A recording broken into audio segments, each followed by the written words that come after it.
Buonasera, buonasera e benvenuti. Il tema è l'identità del Friuli dal punto di vista economico, antropologico e della scienza politica. È il secondo incontro di Cantiere Friuli per presentare e anche per discutere dei risultati attraverso alcuni esperti del lavoro che sta facendo l'università. Direi, prima di cominciare, Rettore e anche al professor Pascolini, di intervenire insomma, un attimo per dare il via come padroni di casa a questo momento, poi parleremo con la professoressa D'Orlando e con gli esperti che vi presenterò dopo. Faranno delle relazioni e direi che dopo il pubblico potrà intervenire anche con domande, oltre che a un dibattito tra di voi, su appunto i contenuti che ci saranno presentati. Cominciamo però con il Rettore. Prego. Bene, allora ben trovati a tutti.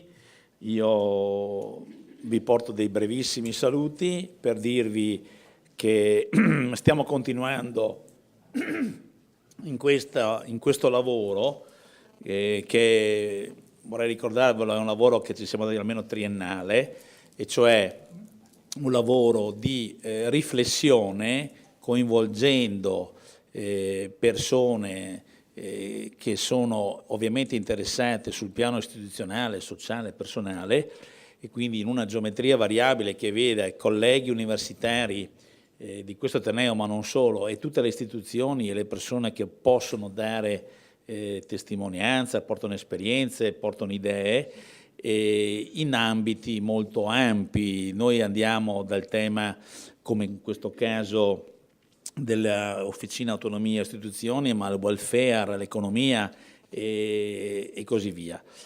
Stiamo procedendo con delle presentazioni pubbliche dell'avanzamento dei lavori.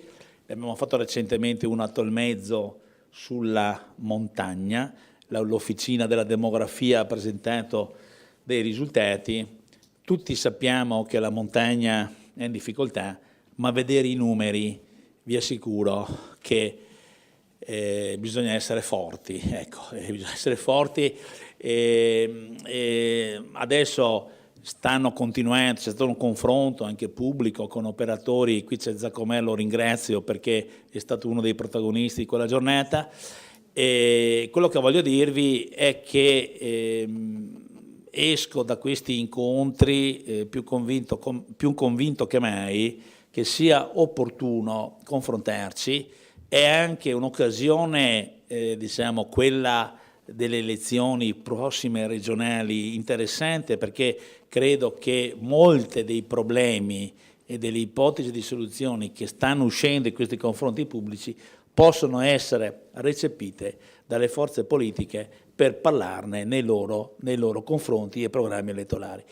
E quindi noi come università facciamo la nostra parte, che è quello di studio e confronto. Voglio ringraziare qui in particolare i presenti, e cioè la nostra coordinatrice, la professoressa D'Orlando, che è tra le più attive, e quindi la ringrazio per questo, ma voglio ringraziare anche il professor Grandinetti, che vorrei ricordarlo, è stato nostro collega qua per molti anni, e che, come vedete, non si dimentica di essere anche un cittadino di Udine del Friuli, quindi lo ringrazio per questo suo contributo. Tra l'altro lo abbiamo anche coinvolto nell'officina, quella di ambito economico, e poco fa gli ho ribadito che è una di quelle più importanti, perché il tema della crisi economica e di quello che poi comporta sul fronte dei giovani è importante.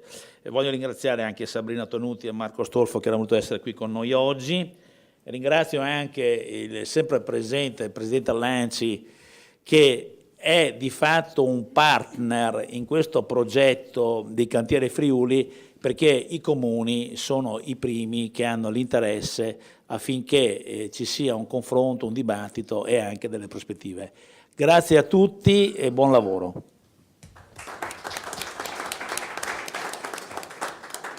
Grazie Rettore.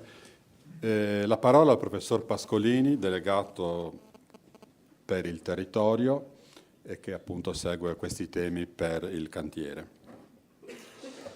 Bene, buonasera a tutti.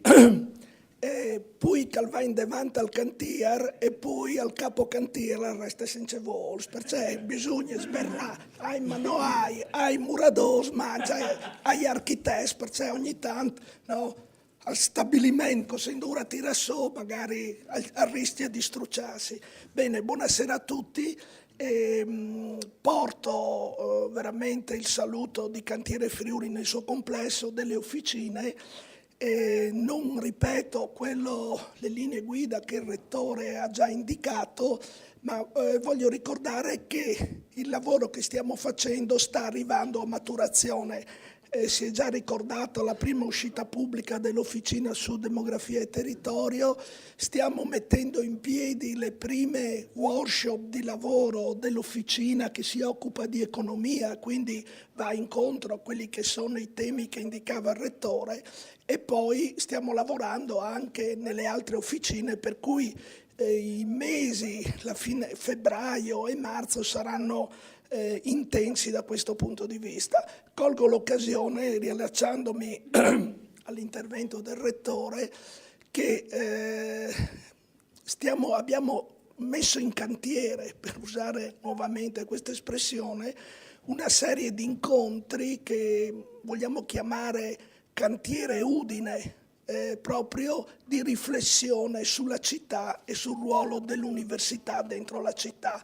E questo lo stiamo mettendo in piedi insieme al dottor Cerruti, ex presidente di Vicino e Lontano e membro del consiglio di amministrazione dell'università, e credo che sarà un contributo importante che l'università darà proprio al dibattito per la città che va a rinnovare l'amministrazione. Quindi un'università sempre più attenta, sempre più aperta, sempre più stimolante su quelli che sono i temi della città del Friuli, proprio per arrivare a proporre questo nuovo modello, questo modello di crescita, di sviluppo o comunque di ripresa di questo territorio che sta alla base della filosofia di Cantiere Friuli.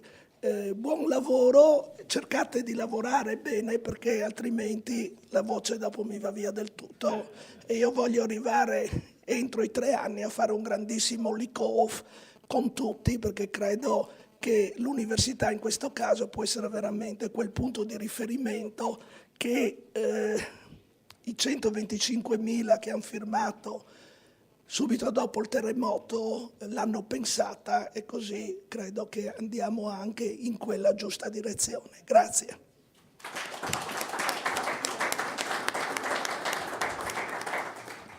Grazie Pascolini. Cantiere Udine è bello, è evocativo anche di tanti lavori che potrebbero...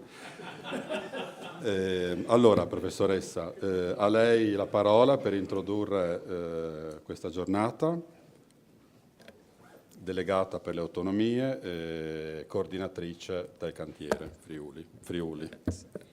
Udine, lo vedremo più avanti. Beh, io ringrazio innanzitutto i presenti, il magnifico Rettore, il professor Pascolini, gli illustri relatori che hanno accettato, direi con entusiasmo, questa sfida. Parlo di sfida perché effettivamente affrontare un tema complesso come quello dell'identità non è semplice. Non è semplice innanzitutto perché il concetto stesso presenta, direi, insidie plurime, proprio nel momento stesso del tentativo di una sua identificazione, ma anche perché è un concetto cangiante. Ricordo per esempio nel primo seminario che abbiamo fatto sul tema dell'identità, in cui ricordo il tema è stato declinato dalla storia col professor Scalon, che è qui presente e che ringrazio, dalla prospettiva della geografia con il professor Pascolini, che pure ringrazio, e dalla prospettiva linguistico-culturale dal professor Vicario, che è qui presente e che ringrazio. Si è capito tutto questo.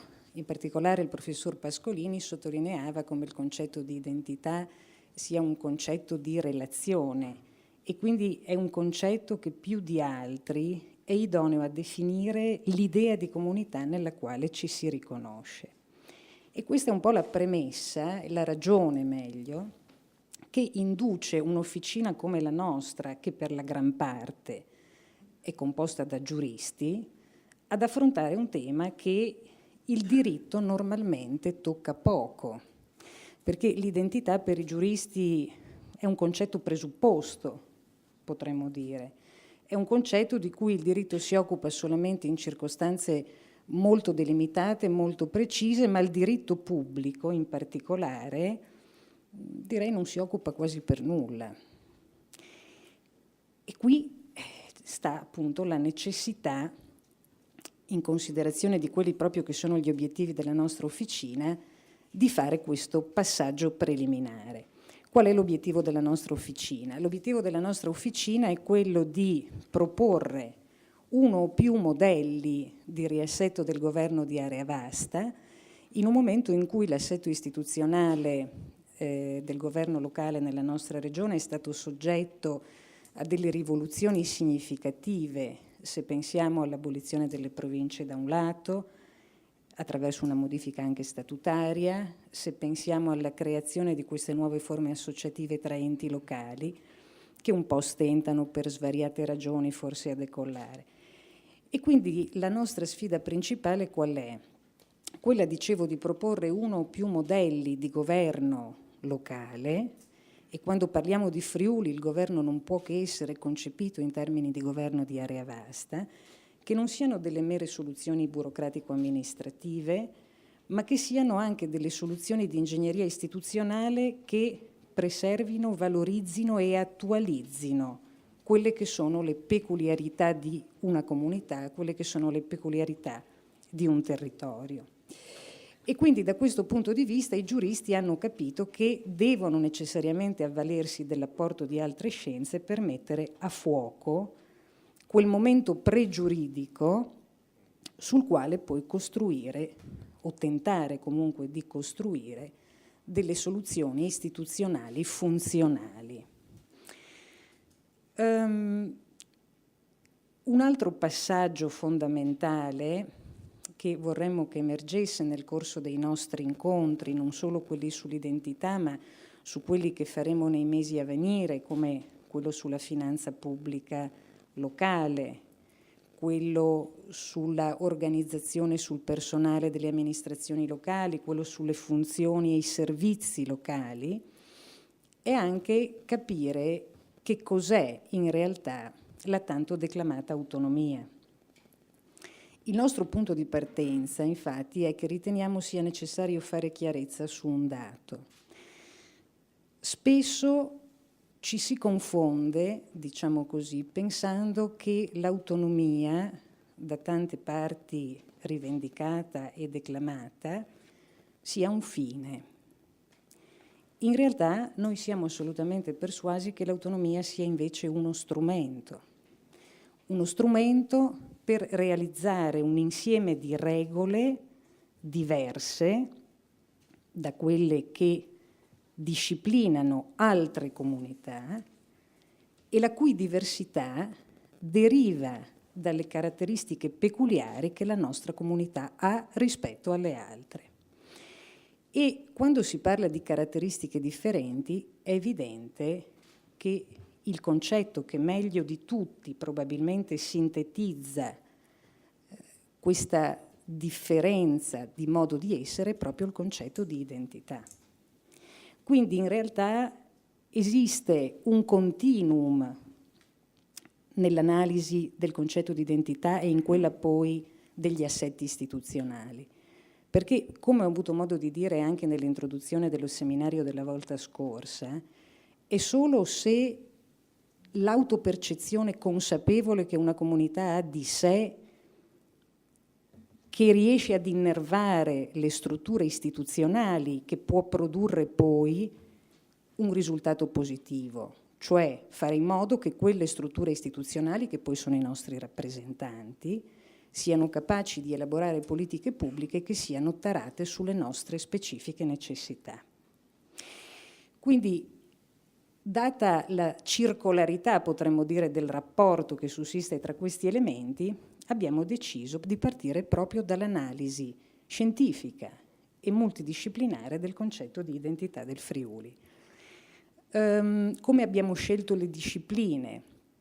Beh, le abbiamo scelte essenzialmente partendo da giuristi, da un dato giuridico, e cioè da quel decreto legislativo luogotenenziale che nel 1945 ha istituito la prima delle regioni a statuto speciale, cioè la Valle d'Aosta, e che ha declinato proprio queste discipline, queste caratteristiche, come ragioni specifiche del riconoscimento di un'autonomia speciale. Quindi ragioni di tipo etnico-linguistico, di tipo economico, di tipo territoriale e geografico e così via. Dicevo prima, nel primo seminario si sono confrontate 3 discipline, ora si confronteranno altre 3 discipline, tutte ugualmente molto interessanti dal nostro punto di vista, e quindi io ringrazio ancora gli amici e i colleghi che sono qui con noi oggi.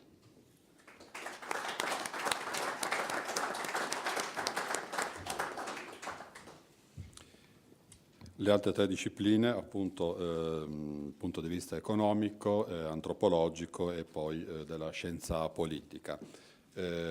Cominciamo allora da quello economico, dando la parola al professor Grandinetti, docente di economia e di gestione di impresa a Padova. Diciamo che il suo intervento si svilupperà sul tema dello sviluppo economico e appunto dell'identità del Friuli, come ha sottolineato anche la dottoressa D'Orlando, dall'industrializzazione senza fratture alla globalizzazione. Allora, professore, sentiamo da lei, poi magari se c'è qualche domanda la facciamo anche subito, se no più tardi.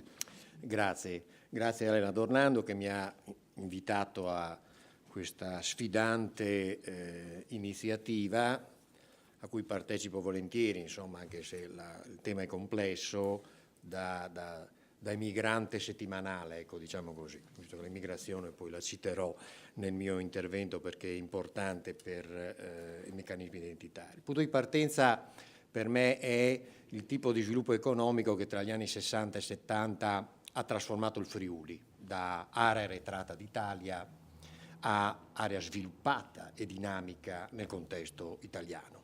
Dentro il modello, quando uso la parola non è questa il contesto in cui devo fare questa precisazione, ma siccome sento usare la parola modello come qualcosa di ottimale che si deve imitare, io uso la parola modello come un umile ricercatore, cioè uno schema interpretativo della realtà.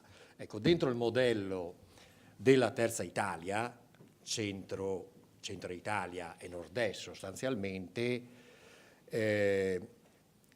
lo sviluppo di quegli anni del Friuli si inserisce, è stato assimilato, attenzione però alla parola.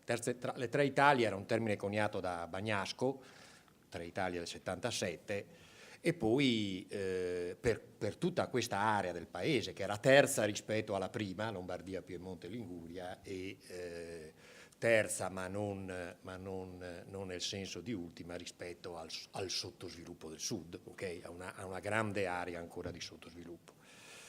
Ma poi Beccatini l'ha declinato in Toscana, Brusco in Emilia-Romagna, Giorgio Fuà nelle Marche, Bruno Anastasia e Enzo Rulani in Veneto e Pierluigi e Roberto Grandinetti in Friuli con un libretto del 79, il caso Friuli, che aveva un sottotitolo abbastanza significativo. Arretratezza o sviluppo? Punto di domanda, perché ce lo si chiedeva. In tutti questi studiosi c'è il convincimento, dimostrato da una ricerca empirica solida, dell'interazione profonda che sussiste sempre tra la sfera sociale e la sfera economica. E sono proprio i territori che la fanno comprendere. La lezione di Giacomo Beccatini in quelli che sono dei microcosmi interni alle regioni, cioè i distretti industriali, da questo punto di vista. La compenetrazione tra una struttura sociale e una struttura produttiva. E la sua battaglia con gli economisti dell'epoca che avevano già preso la deriva, per cui il mercato non ha bisogno di strutture sociali. Voglio fare 2 precisazioni sul nesso tra Friuli e la Terza Italia. Innanzitutto ci sono 2 elementi di specificità del Friuli che vanno sottolineati. Il primo è che, anche se adesso devo passare dal Friuli alla regione, Friuli Venezia Giulia perché il riferimento è quello della politica industriale, la prima legislatura regionale è una legislatura in cui viene messo a punto una serie di strumenti di politica industriale che sono originali, innovativi e molto importanti e hanno un ruolo. Il secondo è la ricostruzione dopo il sisma, gli effetti della ricostruzione dopo il terremoto. Non ho la possibilità, non ho il tempo per affrontare questi aspetti, ma c'è un volume pubblicato dall'Istituto Friulano del Movimento di Studi del Movimento di Liberazione, che ha fatto un'opera abbastanza ampia, Friuli, Storia e Società, nel 6º volume, che è stato presentato proprio in Confindustria da Paolo Musanghini, ed era presente a discuterlo anche il nostro rettore, il vostro, ma un po' anche il mio rettore, Alberto De Toni. Lì trova un po' un'analisi anche più approfondita. Voglio però dire sul discorso della ricostruzione del terremoto, dire una cosa, perché nelle celebrazioni del 40° l'anno scorso se ne sono dette molte interessanti, e anche alcune fesserie. E forse la più grossa fesseria che è stata detta è che il sisma e la ricostruzione abbiano innescato lo sviluppo economico in Friuli. A dimostrarlo non è soltanto quel libretto di mio fratello e mio ed altri studi, ma anche la voce di uno dei più autorevoli testimoni della ricostruzione, Andrea Pittini, in un'intervista rilasciata l'anno prima che morisse: ritengo che il sisma non abbia dato un impulso significativo all'industrializzazione del territorio. Lo sviluppo dell'industria era iniziato in precedenza. Il terremoto è stato preso dalla gente come una sfida all'affronto di distruzione e morte fatta dal sisma. C'è stata una gara a ricostruire più in fretta possibile per riprendersi dallo schiaffo subito. Era anche un buon utilizzatore di metafore Pittini, oltre a un grande imprenditore. Soprattutto capiva che cosa gli stava intorno, come credo ogni grande imprenditore. Questo giudizio di Pittini è una buona premessa per la seconda precisazione che volevo fare sul nesso tra Friuli e Terza Italia. Non solo le regioni e le aree che condividono quel modello presentano delle differenze, ma quel modello, per quelli che sono stati e sono stati i suoi elementi sostanziali, ammette la riproduzione delle identità locali. Quindi non si tratta di un'assimilazione, tornando al punto di partenza, ma è la riproduzione delle diversità, e lo fanno capire bene, senza entrare troppo in profondità, alcuni modi in cui quel modello della Terza Italia è stato chiamato industrializzazione senza fratture, è il termine che ha usato Giorgio Fuà riferendosi a tutto il NEC, nord-est, centro, o tradizione e modernizzazione, il titolo di un libro di un antropologo, chi è l'antropologo? Perfetto. Un grande antropologo di Aquileia, Carlo Tullio Altan, che l'ultima parte della sua vita accademica la trascorre all'Università di Trieste, ma pensa, con Raimondo Strasoldo abbiamo fatto un convegno, no, a Udine, ti ricordi, anni fa. Tradizione e modernizzazione. Ecco, nei termini del seminario di oggi si potrebbe dire sviluppo che industriale, manifatturiero fondamentalmente, che riproduce l'identità del territorio in cui ha luogo. Guardando al Friuli, al suo essere parte della Terza Italia, enumero alcuni aspetti, poi dedico solo un minuto a uno solo di essi. Aspetti che ci fanno capire come questo connubio tradizione e modernizzazione sia stato possibile, no? Non sia stata solo una cosa inventata da degli intellettuali o dei ricercatori. Il rapporto tra impresa e risorse familiare, l'unità sociale per definizione, elementare.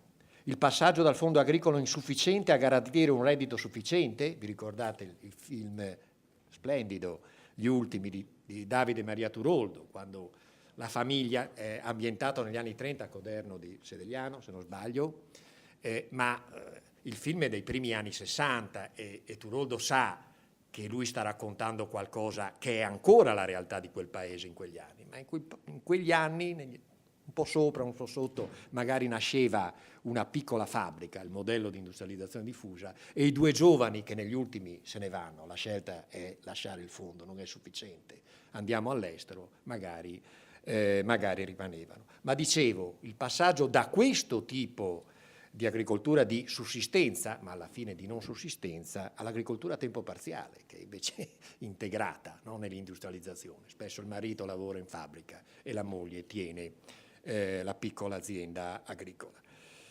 che a questo punto non diventa solo sufficiente, anche integrativo, consente qualche risparmio. La ridotta distanza socioculturale tra imprenditori e operai, che qualche imbarazzo ha creato, per esempio, al sindacato friulano, emblematicamente rappresentata dagli spin-off, cioè da operai che diventano imprenditori, e spesso lo diventano anche con l'aiuto dell'impresa che lasciano. Il ruolo dei rientri degli emigranti, studiato in particolare da Elena Saraceno negli anni di cui stiamo parlando, in un bel libro su emigrazione e rientri del 1981. Quel minuto sui rientri degli emigranti. Sarebbe interessante ragionare di come fa il cantiere sulla parte demografica intorno anche sui giovani attuali emigranti scolarizzati, ma quella volta non lo erano, e lo faccio solo per esemplificare nuovamente, con una goccia maggiore di approfondimento, questa connessione forte tra sviluppo e identità. Gli emigranti che rientravano ancora in età attiva, nella fase emergente del nuovo sviluppo locale, e anche di più nella fase della ricostruzione dopo il terremoto, sono figure, consentitemi questo termine, anfibie, non ambigue, anfibie, innovatori nelle imprese friulane in cui vanno a lavorare o che creano loro stessi ex novo, perché portatori di know-how appreso in regioni estere o anche non estere, la Lombardia, con una più lunga storia di industrializzazione, o il Piemonte. Conservatori sul piano affettivo emotivo, con l'emisfero destro del cervello, per dir così. E per chi ha lavorato sulla psicologia dell'emigrante, questa cosa viene fuori bene, e gli emigranti friulani rientrati non sono un'eccezione da questo punto di vista. La globalizzazione, perché poi c'è questo fenomeno che irrompe, no, sullo scenario che ho descritto. Prende vigore negli anni 90 e poi si intensifica nel primo scorcio del nostro secolo. In che misura ha compromesso quell'equilibrio tra valori e identità del passato e cambiamenti socio-economici che tanto ha colpito positivamente Carlo Tullio Altan? Qui sarò sintetico perché nel tempo che mi rimane voglio concentrarmi più sul presente e sul futuro prossimo venturo. Innanzitutto va detto che la profezia di molti economisti e studiosi di management, in particolare di marketing, che the world is flat, o meglio, che stava diventando piatto il mondo, no? Nell'epoca crescente di globalizzazione, non si è per nostra fortuna avverato. Potremmo ragionare sul passaggio dalla globalizzazione basata sulla manifattura alla globalizzazione basata sulle piattaforme informative, che nuove apprensioni sta suscitando in questi anni, ma non ce n'è il tempo. Comunque quella sicuramente non si è avverata. Le persone non pensano, si comportano, producono e consumano tutte nello stesso modo in tutti i luoghi del mondo, per la fortuna di poche multinazionali. Invece, se ci sono territori che hanno subito la globalizzazione come un ruolo compressore, ce ne sono molti altri che hanno contribuito a mantenere il grado di ecodiversità a livello globale, declinando il prefisso eco, come spesso si fa oggi nel suo significato socio-economico e spaziale.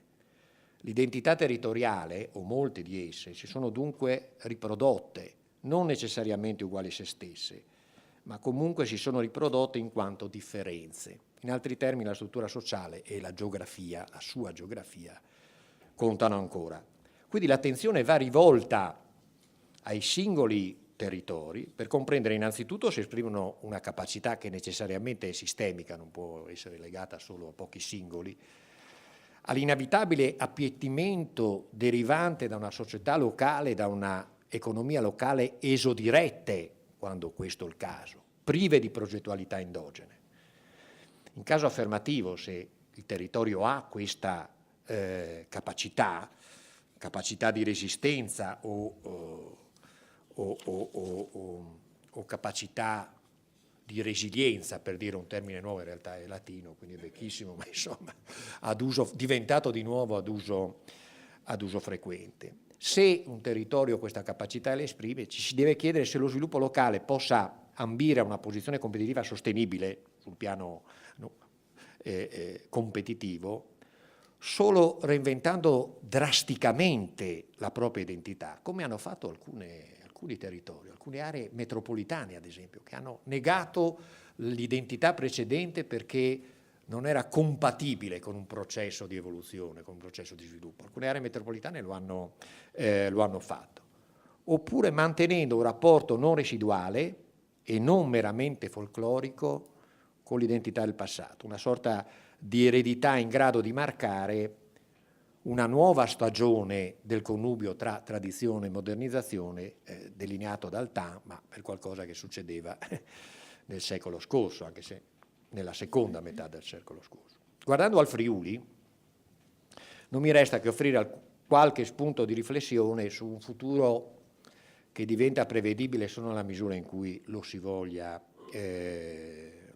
costruire. Gli statistici qui presenti, a partire dal micro Jean-Pierre, mi perdoneranno. Li enuncio questi spunti di riflessione sapendo che non sono ancora un quadro organico, poi se questo cantiere andrà avanti cercherò anche di migliorare e di approfondire il tema, ma ve li voglio proporre. Il primo, sono 4 e con questo chiudo. Presidente, coordinatore, come sono coi tempi? Quasi, dai. Primo spunto. Se pensiamo all'identità come una risorsa che si riproduce attraverso fattori identitari, che a loro volta sono risorse, allora dobbiamo essere consapevoli che la lingua friulana rappresenta allo stato attuale una risorsa molto meno a rischio di quanto non lo sia l'ambiente fisico-naturale e il patrimonio artistico, culturale del Friuli. So che è un'affermazione forte in una sala in cui ci sono molti autonomisti che hanno fatto giuste battaglie per la lingua friulana, ma io non dico che non è importante. Io dico che è molto meno a rischio del patrimonio artistico-culturale e del territorio, dell'ambiente fisico-ambientale. Non compromettere questo capitale, il cui immenso valore suggerì a Ippolito Nievo la metafora del piccolo compendio dell'universo, il Friuli, dovrebbe stare al centro di ogni politica a difesa dell'identità. Certamente non si muove in questa direzione lo sviluppo lineare di commercio e altro che prosegue senza sosta lungo i principali assi viari. Una sorta di liquidità urbana indistinta, senza volto, che svalorizza i centri storici che un volto lo avrebbero. E lo si faccia un nuovo piano urbanistico regionale che interrompa questo scempio, punto esclamativo. Secondo spunto di riflessione. Elena, tu sapevi che invitandomi qualche rischio lo correvi? Il secondo spunto riguarda, ottimo, i territori del Friuli declinato al plurale, non per incitare alla frammentazione e al campanilismo, magari in forma di UTI, ma perché richiedono una nuova attenzione. In particolare la richiedono nella prospettiva di questo seminario, di questa officina, quei territori che in passato sono risultati marginali rispetto all'industrializzazione diffusa che ha coinvolto la fascia centrale del Friuli, no? E che oggi possono trasformare questo svantaggio del passato nel suo contrario, dando vita a esperienze di sviluppo locale inedito, dove troviamo conservazione e valorizzazione turistica sostenibile dell'ambiente e del patrimonio storico, imprenditorialità culturale, agricoltura non anonima, scusate se la qualifico in questo modo, ed altro ancora. Faccio l'esempio del territorio del fiume Stella, ad esempio, perché ho potuto conoscere da vicino questa esperienza, ma ve ne sono sicuramente altre. E non pensiate che si tratti di vestigia del passato. Quella che chiamiamo riduttivamente industria 4.0, con il suo potenziale di innovazione, coinvolge questi terreni non meno di quanto coinvolga la manifattura. Se poi guardiamo a quella che rimane l'ossatura dello sviluppo in Friuli, imprese di medie e grande dimensione, che risultano comunque importantissime per lo sviluppo in Friuli, è interessante notare che un numero crescente di esse interessa che il contesto in cui hanno sede sia gradevole e attrattivo. Non è scontato per un'industria manifatturiera, nel qual caso lo fanno diventare parte della loro strategia comunicativa, lo comunicano nel sito web e in altri. Terzo spunto, rapidamente. Le esperienze di sviluppo locale, di cui ho citato, su base identitaria e microidentitaria, coerenti con l'identità o la meta-identità del Friuli, se vogliamo, che sono state avviate, procederebbero in modo più spedito ed altre se ne aggiungerebbero in presenza di una maggiore cooperazione tra gli attori coinvolti o da coinvolgere, siano esse persone, organizzazioni private, istituzioni o enti locali. Va detto con chiarezza, la propensione a cooperare, generalmente intesa, non rientra tra i valori che ereditiamo del passato. E quella necessaria a concepire e realizzare progetti condivisi di sviluppo locale è anche più difficile, ma è necessario dotarsi di questa competenza se si vuole lavorare seriamente sul terreno dell'identità. E siccome questa competenza non la ereditiamo, stiamo pensando evidentemente a un'identità che è costretta a cambiare per non morire. Ultimo, last but not least. Un secondo ostacolo alla difesa dell'identità in chiave evolutiva, come io la sto proponendo, consiste nella limitata abilità media dei friulani nel comunicare la propria identità nel mondo. In inglese, quindi, of course. Un esempio che mi consente di chiudere da studioso di management, come sono e fui, cieco. Dalla stampa di questi giorni apprendiamo che un'azienda vitivinicola friulana, di cui non farò il nome, sta riscuotendo un notevole successo negli Stati Uniti con il suo Tokai, con il suo già Tokai, che non ha chiamato friulano, ma no name. Era meglio investire una parte delle energie dedicate alla difesa improbabile della denominazione originaria per costruire comunicazioni intelligenti, efficaci come questa. Una giovane, non fate gestire progetti comunicativi a gente della mia età, over 60, no, under 30. 35, dai, per non far incazzare il signore che ha davanti, che secondo me non li ha appena compiuti. Per costruire comunicazioni efficaci come questa, perché è evidente che se si riesce a richiamare l'attenzione del consumatore e a fargli apprezzare il prodotto, ovviamente, perché il vino deve essere buono, non è difficile poi ricondurlo al Friuli e alla storia del suo Tokai, e soprattutto a fargliela imprimere nella sua memoria a lungo termine. Tu puoi difendere più il Tokai chiamandolo no name e facendo nascere un discorso su questa storia. Un po' di marketing, insomma, un po' di marketing di più per il Furlan. Esempio buono questo anche per capire che la identità nuovamente non si riproduce senza cambiare. Succedeva poco in passato e oggi mai. Ed è proprio su questo snodo che entra in gioco la progettualità come capacità sistemica di un territorio. Grazie.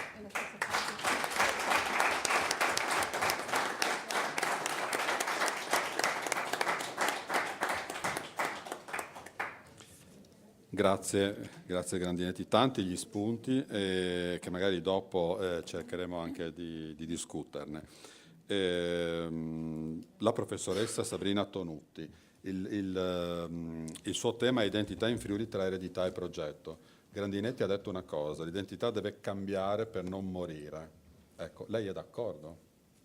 Dal suo punto di vista, evidentemente. Sì, grazie. Beh, devo dire sì, che numerosi sono gli spunti che mi sono arrivati dalla relazione del professor Grandinetti e che in parte andrò un po' a riprendere durante questa mia conversazione, però sicuramente rispondo subito a questa sollecitazione. È nella natura stessa delle identità, quella di non essere fisse, immutabili, statiche.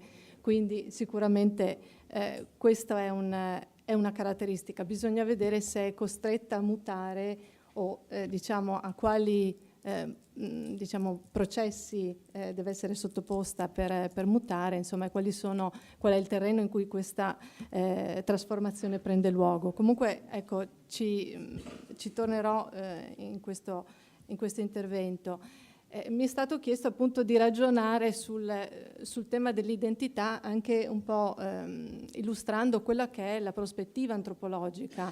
Io mi occupo di antropologia culturale e l'antropologia culturale è un mestiere che vede il ricercatore proprio scendere sul campo, fare ricerca fra la gente e con la gente, per cui diciamo quello che è poi il sapere che viene portato a casa dopo un'esperienza di campo è un sapere che diciamo è stato costruito assieme ed è attraverso un percorso diciamo di osservazione partecipante, ma di partecipazione fattiva degli attori sociali coinvolti.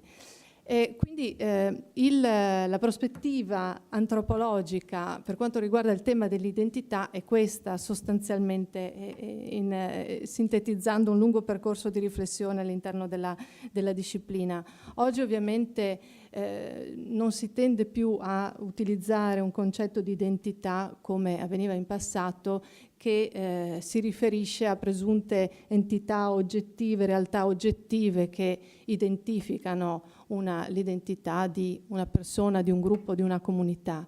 L'accezione che si usa oggi di identità è un'accezione un po' più sfumata, ovviamente la professoressa D'Orlando giustamente diceva una realtà cangiante, perché come ha sottolineato l'antropologia o comunque le scienze sociali, l'identità è un costrutto sociale, è qualcosa che è costruito ed è una realtà anche diciamo polisemica che assume valenze diverse a seconda dei contesti in cui si va ad esprimere. Sicuramente c'è un rifiuto delle teorie essenzialiste che associavano una identità come qualcosa di fisso, di mutabile, di ben identificabile. Oggi si preferisce parlare piuttosto che di identità, di senso di appartenenza, ecco, perché le identità sono plurime, cioè ciascuno di noi esperisce più identità contemporaneamente e queste varie componenti della nostra identità vengono elicitate, cioè evocate, sollecitate a seconda dei contesti in cui ci troviamo. Quindi il senso di appartenenza, ecco, questa secondo me è un'espressione felice perché ci pone anche in un modo diciamo più corretto, più appropriato nell'osservazione delle realtà culturali. Senso di appartenenza, oppure altri termini, riconoscimento, attaccamento. Ecco, queste sono le espressioni che bene identificano quello che poi è una percezione identitaria, percezione di chi sono, chi siamo. Ecco, se questo, diciamo, questi sono gli strumenti del mestiere, cioè se questo è uno strumento euristico che ci permette di conoscere, di andare a investigare una realtà culturale come quella della percezione identitaria, esistono poi dei, come dire, degli ancoraggi, degli elementi concreti su cui si basa questa percezione identitaria. Ossia, è stato un argomento affrontato, mi pare, nel laboratorio precedente, quello della lingua, ma anche i luoghi, ma anche i beni materiali, gli oggetti suscitano senso di appartenenza e i beni cosiddetti immateriali, cioè tutta una serie di tradizioni, idee, simboli, metafore, un repertorio che possiamo chiamare immaginario collettivo che viene condiviso da un certo numero di persone in determinati contesti. Allora, mi riferisco a questo ancoraggio del senso identitario con un termine, diciamo questa espressione userò oggi, patrimonio culturale nelle sue varie declinazioni. Ecco, questo per tornare al titolo del mio intervento, identità in Friuli, quindi identità plurime in Friuli tra eredità e progetto, questa è sicuramente una eredità con cui ci troviamo, ci mettiamo in relazione, ciascuno di noi. Ma non solo diciamo, chi è genealogicamente friulano, ma anche nuovi cittadini si mettono in relazione con una eredità di questo patrimonio culturale condiviso, che poi ecco, trova l'espressione a cui mi riferivo prima. Date, diciamo, queste considerazioni su un'eredità, un patrimonio culturale in cui poi noi andiamo a costruire il nostro, cioè si esprime, si costruisce, si articola il nostro senso di appartenenza. Ho cercato di ragionare in base anche all'esperienza proprio di campo di varie ricerche condotte qui in Friuli su quella che possa essere, quale possa essere, diciamo, lo stato di salute di questo senso di appartenenza in vari territori del Friuli.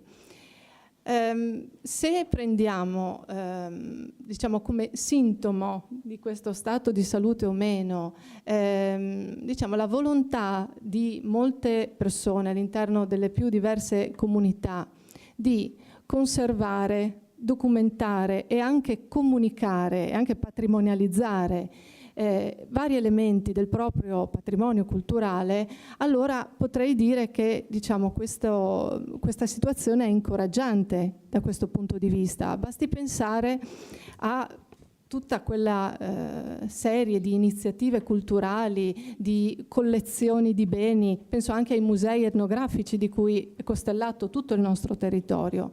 Ecco, dalle forme, diciamo così, dalle iniziative più spontanee, dal basso, fino a quelle più articolate, comunque è veramente un dato molto significativo quando ci si sposta sul territorio e si viene a conoscenza ogni volta di nuove iniziative in questo senso. Questo dimostra, a mio modo di vedere, più che un senso di appartenenza, diciamo, distribuito in modo omogeneo sul territorio, una volontà di appartenenza, a cui partecipano a volte anche nuovi cittadini, persone che vengono da altre regioni o da altri paesi. Questa volontà di appartenenza appunto trova varie forme di espressione che fanno capo appunto alla conservazione di beni, alla rifunzionalizzazione di tradizioni, all'uso della lingua, al tramandare una serie di contenuti di cui si riconosce un valore in modo condiviso. Dicevo appunto che com'è distribuito questo senso di appartenenza, o comunque qual è la percezione, almeno dalla mia esperienza, quella che è la mia percezione di come si articoli questo fenomeno sul territorio del Friuli. Beh, sicuramente la situazione è disomogenea. Ossia non in tutto il Friuli, non in tutte le aree del Friuli esiste questo, diciamo, questo tipo di risposta o questo tipo di volontà di comunicazione. Faccio qualche esempio. Siamo stati impegnati ultimamente in un progetto di ricerca che riguardava una porzione, la porzione occidentale della Bassa Friulana. E anche con nostra scoperta ci siamo resi conto di quanti elementi della storia, proprio elementi etnografici, ma anche delle caratteristiche a cavallo fra diciamo, il patrimonio architettonico e quello naturalistico di questo territorio fossero sconosciute. Ci siamo accorti, ad esempio, che forse non tutti sanno che nella Bassa Friulano noi abbiamo una piccola Olanda, perché gran parte del territorio è sotto il livello del mare e quindi è stata necessaria storicamente, ancora oggi si rende necessaria, una grande opera, un grande impegno dal punto di vista architettonico, ingegneristico per la gestione di questo territorio. Noi l'abbiamo indagato dal punto di vista geografico, etnografico, interessandoci al patrimonio architettonico, e ci siamo appunto dovuti confrontare con questo elemento, appunto una scarsa attenzione nei confronti di questa porzione del territorio friulano rispetto ad altri territori. Questa è una riflessione che abbiamo fatto, che ho fatto anche per quanto riguarda l'immaginario di ricerca, perché anche l'antropologia diciamo, è una diciamo, formula dei saperi che sono soggetti anche a dei vizi di ottica. Anche il ricercatore, quando si approccia a studiare determinate realtà culturali, è guidato da gusti personali o comunque anche da può compiere degli errori andando a tralasciare, rendere marginali determinati fenomeni culturali rispetto ad altri. Secondo me qui c'è un buon margine di recupero che si può operare, ossia questa è una di quelle zone che dovrebbero tornare maggiormente, spostarsi più verso il centro della nostra attenzione, almeno per quanto riguarda gli studi, intendo, di tipo etnografico, antropologico e sociale. Questo per fare un esempio appunto che ci troviamo di fronte a una realtà mosaico da questo punto di vista in Friuli, dove ci sono delle comunità che diversamente esprimono il proprio senso di appartenenza, e qui mi riferisco anche appunto a quanto richiamato dalla professoressa D'Orlando, che parlava di diversi gradi di maturità. Ecco, perché si manifesta questo fenomeno? Può essere appunto che le varie comunità che compongono il Friuli effettivamente presentino diversi gradi di maturità di questo senso di appartenenza, o che questo senso di appartenenza sia diversamente articolato, abbia avuto modo di articolarsi in modo diverso, anche a seconda di quanto sia stato supportato nella sua espressione. Però ci possono essere anche altri elementi che vanno a determinare questa diversità nell'espressione dell'identità a livello territoriale. Per quanto riguarda questo discorso del senso di appartenenza che va comunicato, e qui mi riferisco anche a quanto diceva il professor... La limitata abilità dei friulani. Esatto, una tendenza all'understatement che è abbastanza diffusa e che è pervasiva, insomma, è un proprio registro di comunicazione. Ebbene, questo è un ostacolo. E quando noi ci troviamo a approcciare lo studio di determinati fenomeni culturali, dobbiamo tener conto anche di questo fattore, che può consistere in questo, o in una tendenza al riduzionismo nel riportare quello che è il proprio patrimonio culturale, o comunque determinati contenuti del proprio sapere, o diversamente l'incapacità di cogliere il valore di ciò che è familiare. E qui entrano in gioco nuovamente gli strumenti, i suggerimenti che portano le discipline come l'antropologia, che sottolineano quanto sia difficile osservare le cose dal vicino. Infatti, mutuando da Lévi-Strauss l'espressione lo sguardo da lontano, ci viene suggerito che per meglio guardare i fenomeni culturali, osservarli per comprenderli, bisognerebbe adottare uno sguardo dall'esterno, da lontano, cioè prendere una certa misura di distacco. In altri casi viene detto che bisognerebbe esotizzare il quotidiano, il familiare, cioè guardare alle cose che ci sono più vicine, più familiari, quelle consuete su cui tende a scivolare il nostro sguardo, come se ci ponessero degli interrogativi, come se fossero delle realtà esotiche che noi dobbiamo comprendere. Ecco, quindi molto spesso le comunità stesse, penso anche delle esperienze di ricerca che abbiamo condotto, hanno questa difficoltà a proprio cogliere il valore di quello che è il loro patrimonio. E spesso nelle esperienze di ricerca è proprio l'intervento di un estraneo, come può essere il ricercatore, che invece va a stimolare questa attenzione su determinati fenomeni culturali. È un fenomeno abbastanza affascinante questo, che fa parte della dinamica delle relazioni fra ricercatore e contesto dove si svolge la ricerca. E quindi ecco un problema poi quindi di comunicazione. Sicuramente il patrimonio culturale, per offrire questi ancoraggi poi al senso di appartenenza, deve essere sì conosciuto, indagato, documentato per essere conservato, ma poi va detto, va comunicato.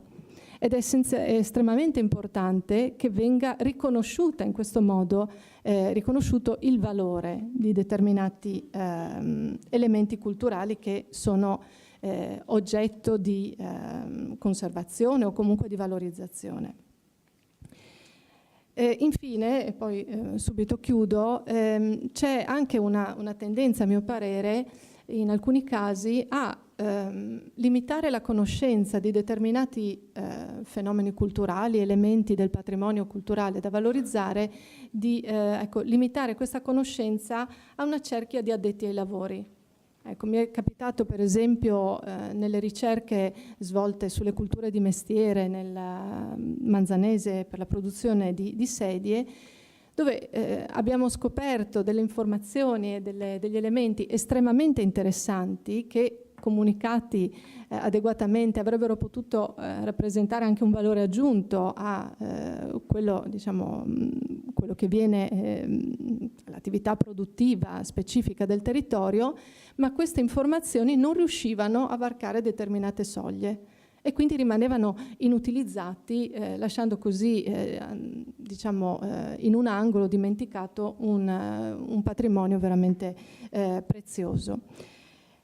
Allora, chiudo con l'ultimo termine del titolo del mio intervento, che è progetto. Perché parlo di progetto? Non nel senso che l'identità vada progettata a tavolino, non deve essere un oggetto di un'operazione di questo tipo, ma certamente penso che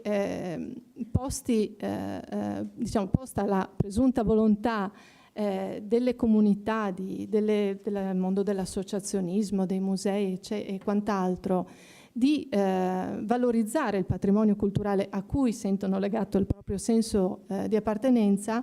Secondo me esiste un dovere, che è anche un'opportunità da parte delle istituzioni, di cercare di cooptare queste energie, di questa volontà di identità. E secondo me il metodo per farlo è proprio quello di cercare una partecipazione di questi attori sociali, cioè di avviare dei processi partecipativi proprio di costruzione di covalori condivisi. Ecco, secondo me questa è una prospettiva che appunto, ripeto, rappresenta una opportunità ma anche allo stesso tempo un dovere per quanto riguarda i decisori e comunque le istituzioni nel senso più generale. Grazie. Grazie. Grazie. E adesso sentiamo il professor Stolfo, il suo tema è il Friuli che c'è, quello che serve. Idee e visioni. Poi anche lei ha dato degli spunti per discutere, sentivo anche più di qualcuno che magari si sta preparando forse delle domande per il dibattito successivo. Buonasera a tutti e a tutti, le posrà Usem, guten Abend, buonasera.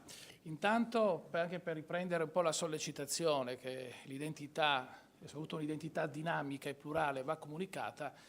Siamo qui nella Fondazione Friuli, siamo qui al cantiere Friuli, siamo qui a Udine in Friuli. Io penso che sia qualcosa di buono e giusto al Caleben e che al conven salutarvi intanto in friulano, in sloveno, in tedesco e in italiano, riprendendo anche una riflessione che era già stata fatta in seno alla nostra officina, che probabilmente il nostro cantiere Friuli alle ben e al conven che si chiami anche cantiere Friuli in friulano, in sloveno e in tedesco.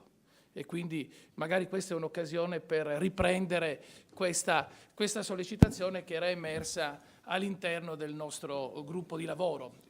Io in particolare appunto faccio parte dell'officina che si occupa di autonomia e istituzioni e in particolare ancora di più del gruppo di lavoro che cerca di ragionare sul tema identità e autonomia o identità e autogoverno.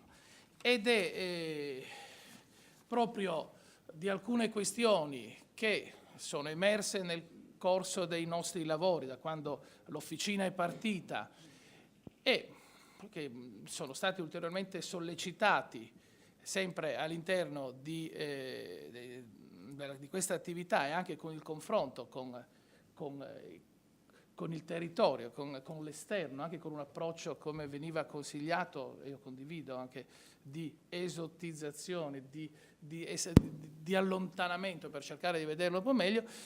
Questa sera proverò in qualche maniera a proporre una riflessione su quelle che sono le diverse idee, visioni, diversi approcci che è possibile riconoscere nella cultura, nella società e quindi anche nella politica, che si sono manifestati, che si manifestano con riferimento alla realtà del Friuli in un lasso di tempo che può essere quello degli ultimi 100 anni, ma che si potrebbe allargare almeno a metà del secolo XIX, e che sono, a mio avviso, interessanti perché ci permettono di identificare alcuni aspetti sia problematici che alcuni elementi che possiamo individuare come risorse di prospettiva.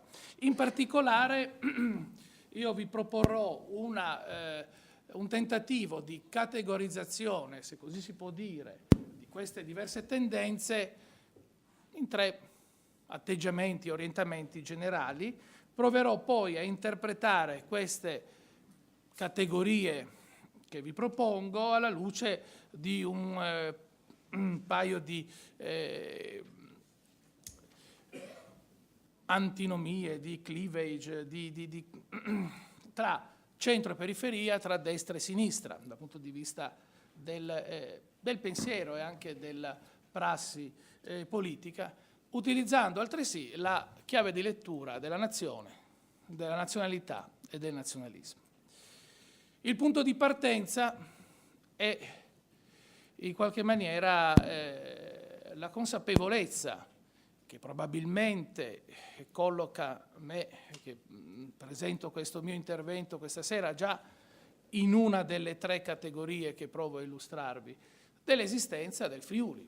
Friuli che abbiamo in seno all'officina delineato, definito, in un determinato modo, con delle coordinate geografiche, delle coordinate storiche, delle coordinate culturali, che hanno trovato poi una conferma, un inveramento, diciamo così, nelle relazioni che l'11 di dicembre sono state fatte dal professor Scalon, dal professor Vicario e dal professor Pascolini, proprio qui, quindi in qualche maniera torniamo sul luogo del delitto, se così si può dire. Quindi esiste un Friuli geografico, storico, culturale, policentrico, plurale e dinamico. Si potrebbe anche dire nonostante gli sforzi affinché non lo sia in realtà. Sforzi che, rispetto a quanto diceva prima il professor Grandinetti, in qualche caso hanno avuto anche abbastanza successo. Ma quindi il dato di fatto dell'esistenza di un Friuli unitario, plurale, policentrico, distinto, è distinguibile da altre realtà con termini, non certo secondo una logica bianco-nero, con un confine netto, di là della Livenza è tutto diverso o il contrario, ma con l'identificazione di alcuni passaggi e alcune discontinuità, quello sì. Insomma, è il punto di partenza da cui vi propongo di partire per cercare di identificare maniere diverse che sono state utilizzate, approcci, atteggiamenti, nel rapportarsi con questa realtà che, della sua dinamicità, della sua pluralità, della sua complessità, è una realtà esistente. Io ho provato, cercando anche di vedere la realtà dall'esterno, anche per una questione di vissuto personale, a individuare 3 tendenze generali che possiamo definire con 3 etichette: una tendenza negazionista, una tendenza minimalista e una tendenza che, senza dare ad essa giudizi di valore, possiamo chiamare positiva. Mi spiego meglio. Come tendenza, orientamento, atteggiamento negazionista, intendo identificare quegli approcci nei confronti di questa realtà che c'è, che tendono a non riconoscerla o a considerarla non così rilevante. Detto quasi con uno slogan, il Friuli non esiste e se esiste non serve a nulla, buttiamolo via. Sono quelle tendenze che, a mio parere, si sono manifestate nel passato, si manifestano anche abbastanza frequentemente nella quotidianità. Penso ad esempio alla geografia, alle denominazioni geografiche che vengono utilizzate per definire o per non definire il Friuli o parti del Friuli. In qualche modo si potrebbe dire, parafrasando un celebre slogan che negli anni 80, anni 90 era stato, secondo me in maniera intelligente, coniato per promuovere la produzione vitivinicola nostrana, invece del vigneto chiamato Friuli, da un certo punto di vista ci troviamo di fronte a una realtà che in molte componenti ha promosso un divieto chiamato Friuli, no? Sarò più chiaro tra un attimo. Secondo aspetto, secondo atteggiamento, secondo orientamento. Un orientamento, forse quello maggioritario, che non riesce a negare la specificità o le specificità, l'individualità del Friuli, ma non può accettarle nella loro pienezza, nella loro anche complessità e dinamicità. Un atteggiamento minimalista decisamente problematico, che non può fare a meno, in maniera brutale di dire, non può fare a meno di riconoscere questa entità, ma stenta a riconoscerla pienamente e con una propria soggettività, con una propria personalità dinamica. Anzi, l'unico modo per accettarla, almeno in parte, è proprio la sua imbalsamazione, potremmo dire, la sua minorizzazione, la sua definizione minimale, subordinata, dipendente. Una terza, corrente è quella invece positiva. Perché positiva? Perché a differenza delle altre due raggruppa tutti quegli atteggiamenti che hanno una visione che non nega, non minimalizza questa specificità, queste specificità, questa individualità nelle sue diverse espressioni e nelle sue diverse manifestazioni.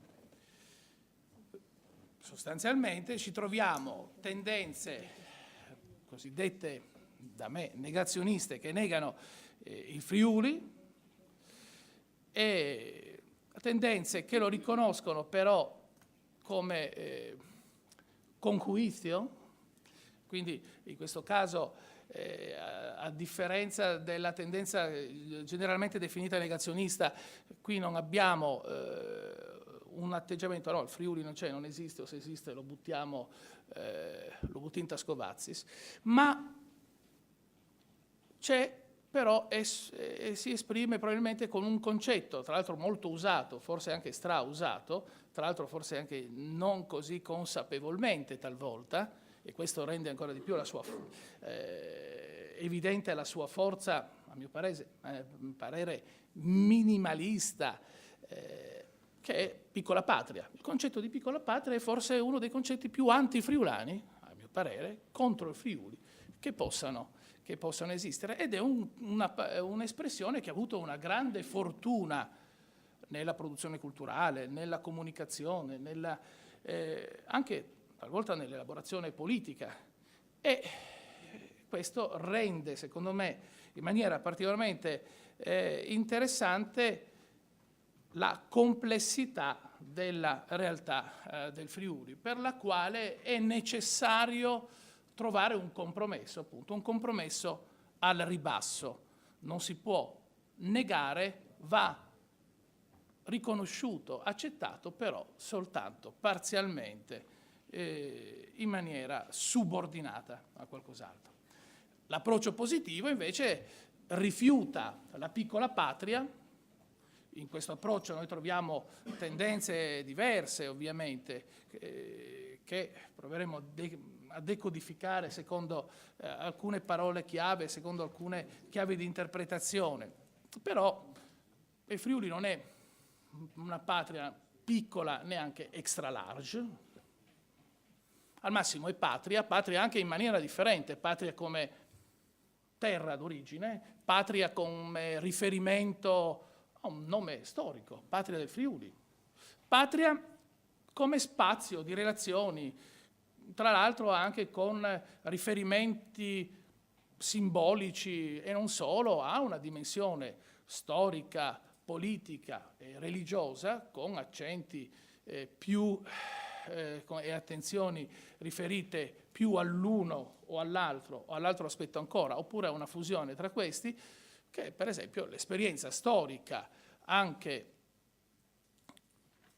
di riferimento, se vogliamo, di elaborazione identitaria in termini simbolici dello Stato, il cosiddetto Stato del Patriarcato di Aquileia,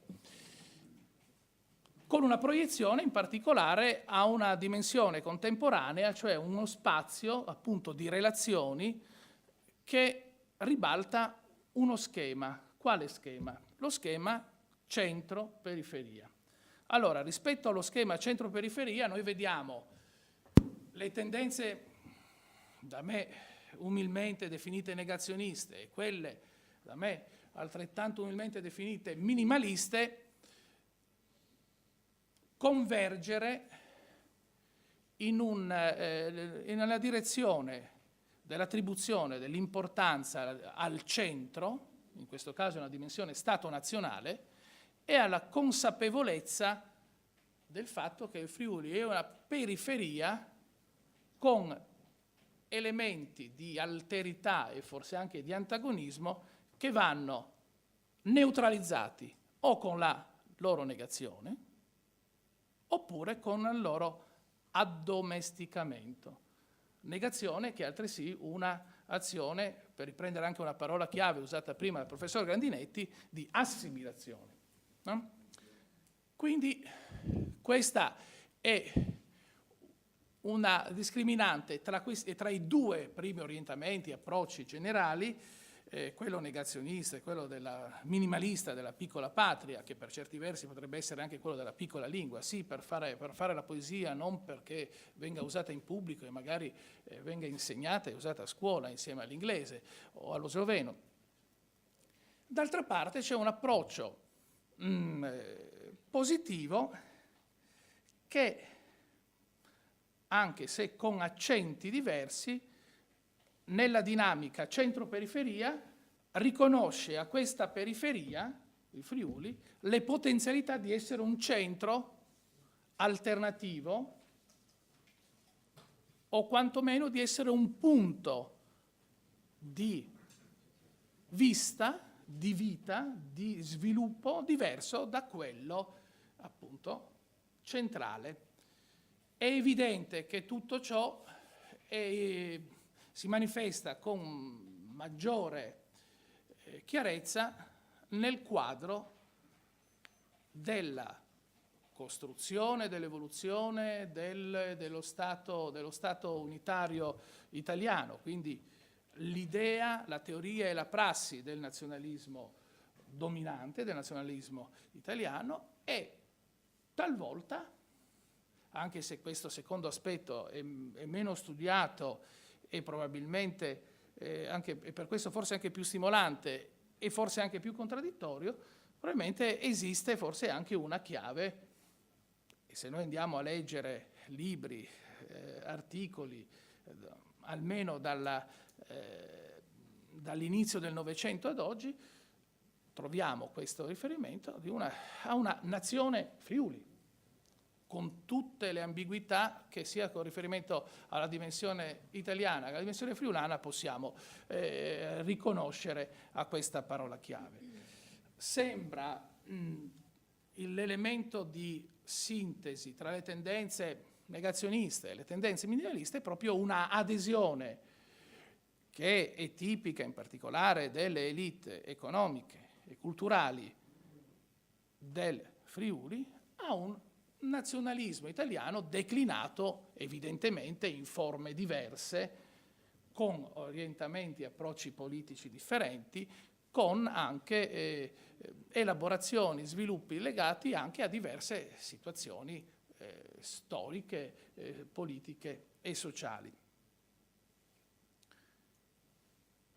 L'altra chiave di lettura o l'altro tentativo di decodificazione e quindi di queste idee e visioni, anche in termini di posizioni politiche, può essere proprio il riferimento destra-sinistra.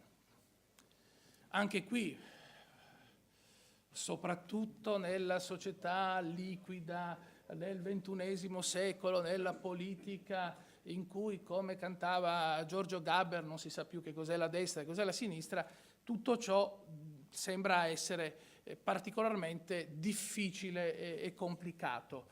E in effetti lo è. Appunto, quella che io vi propongo è una lettura duplice, da una parte legata a elementi di teoria politica generale, d'altra parte legata anche a una visione di sé degli attori, per esempio, della scena politica in Friuli nelle diverse fasi di questo secolo e mezzo di riferimento. Allora, prima di tutto va osservato che l'elemento nazionalità è significativo anche perché lo stesso sviluppo della politica è avvenuto in un contesto che è quello dello Stato nazionale italiano nelle sue diverse forme. Almeno per la maggior parte del Friuli, quella è stata l'unica esperienza, se vogliamo parlare di politica contemporanea, cioè dalla seconda metà dell'Ottocento a oggi. E ovviamente per un pezzo di Friuli orientale invece c'è anche un'altra esperienza che è quella imperiale.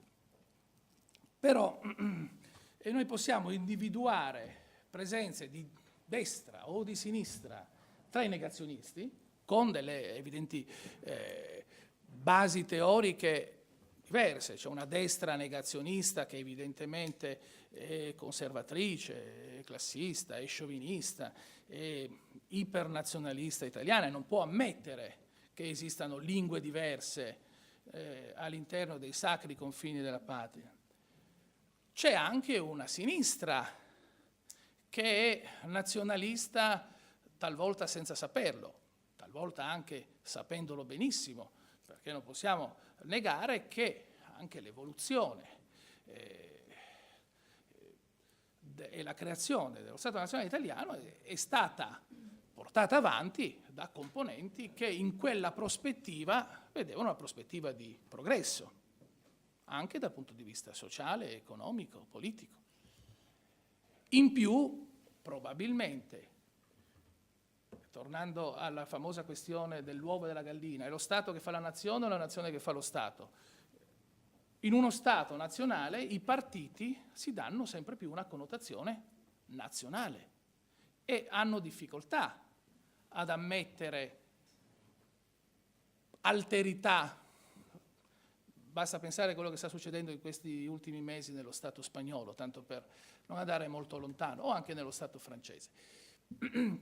Bene, c'è tutta una tendenza, diciamo, di sinistra che nega la dimensione friulana perché riconosce a quella dimensione una dimensione di arretratezza socio-economica e anche di relazioni sociali, appunto certe immagini del film, gli ultimi, evidentemente se il Friuli è quella roba lì, ho vinto sicuro di fare Alcatri, no? Se è povertà, sofferenza, si sottans, però va anche detto che probabilmente è un atteggiamento sotan, forse anche quello. Abbiamo poi nel quadro, chiamiamolo minimalista, soprattutto una tradizione in qualche maniera centrista, di centrodestra, che unisce appunto i valori della famiglia, l'identità come in realtà fotografia di determinati rapporti sociali, e quindi anche lì secondo me si ritrova spesso una affinità tra tendenze negazioniste e tendenze minimaliste. Abbiamo poi d'altra parte anche nell'ambito così definito positivo approcci diversi. Possiamo avere, anche se in realtà nel caso friulano mi sembra che questo non abbia avuto una particolare rilevanza, un'idea siamo noi, solo noi, chiusi, isolati dagli altri per mantenerci puri, belli, eccetera, eccetera. A me sembra che nella dimensione friulana questo non esista con riferimento a Friuli, che appunto nella sua unità territoriale, nella sua identità culturale, nel suo profilo storico è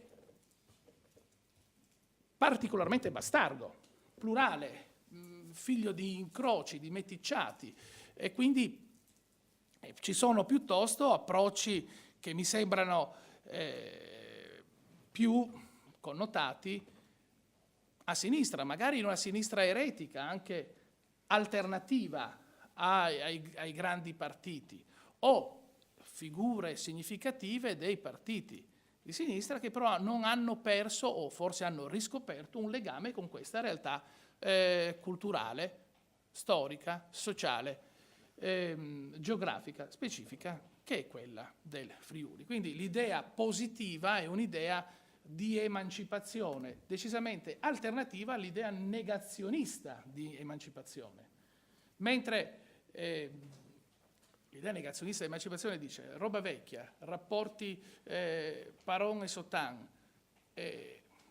liberiamoci, cerchiamo una soluzione alternativa, l'unica soluzione possibile è quella dal punto di vista culturale, parliamo solo per italiano e magari cerchiamo di imparare l'inglese. E da un'altra parte dice no, e forse questa, soprattutto nelle sue evoluzioni più moderne, più vicine alla contemporaneità, raccoglie invece forse alcune delle sollecitazioni che emergevano dalle riflessioni proposte dal professor Grandinetti e anche dalla collega antropologa. C'è la possibilità forse invece di uno sviluppo partendo e di un'evoluzione sociale, di una emancipazione partendo proprio dalla specificità e riconoscendo la specificità di questo territorio, cercando appunto la liberazione dai rapporti Sautin-Paron qui e ora, e magari anche con una relazione positiva col mondo dell'emigrazione, magari anche col mondo dell'immigrazione, citando per esempio un verso della canzone di FLK, permettetemi questa digressione, che a un certo punto dicevano i barbars che torneranno a insegnarmi una lingua e a patire un fan. Oggi potremmo anche dire i barbars che arriveranno a insegnarmi una lingua e a patire le fan, che sono forse alcune delle cose che prima ricordavi, insomma, con questa capacità anche attrattiva e di dialogo e di confronto. Arriviamo quindi in qualche modo a una conclusione che potrebbe essere quella riferita anche all'autonomia e anche all'autonomismo. Allora, gli approcci negazionista, minimalista e positivo sono sostanzialmente trasversali rispetto alla distinzione destra-sinistra, anche la declinazione di istanze di autogoverno definita in qualche maniera autonomismo ha in realtà un approccio trasversale sia rispetto al cleavage destra-sinistra, ma per certi versi noi potremmo identificare degli autonomismi o quantomeno definiti tale che forse non sono positivi come tendenzialmente dovrebbe essere un approccio finalizzato alla promozione dell'autogoverno, dello sviluppo locale, eccetera, eccetera, ma che si collocano culturalmente in ambiti differenti, quelli definiti così brutalmente negazionista o minimalista. La situazione quindi ci presenta un doppio trasversalismo, no? Un trasversalismo destra-sinistra rispetto agli approcci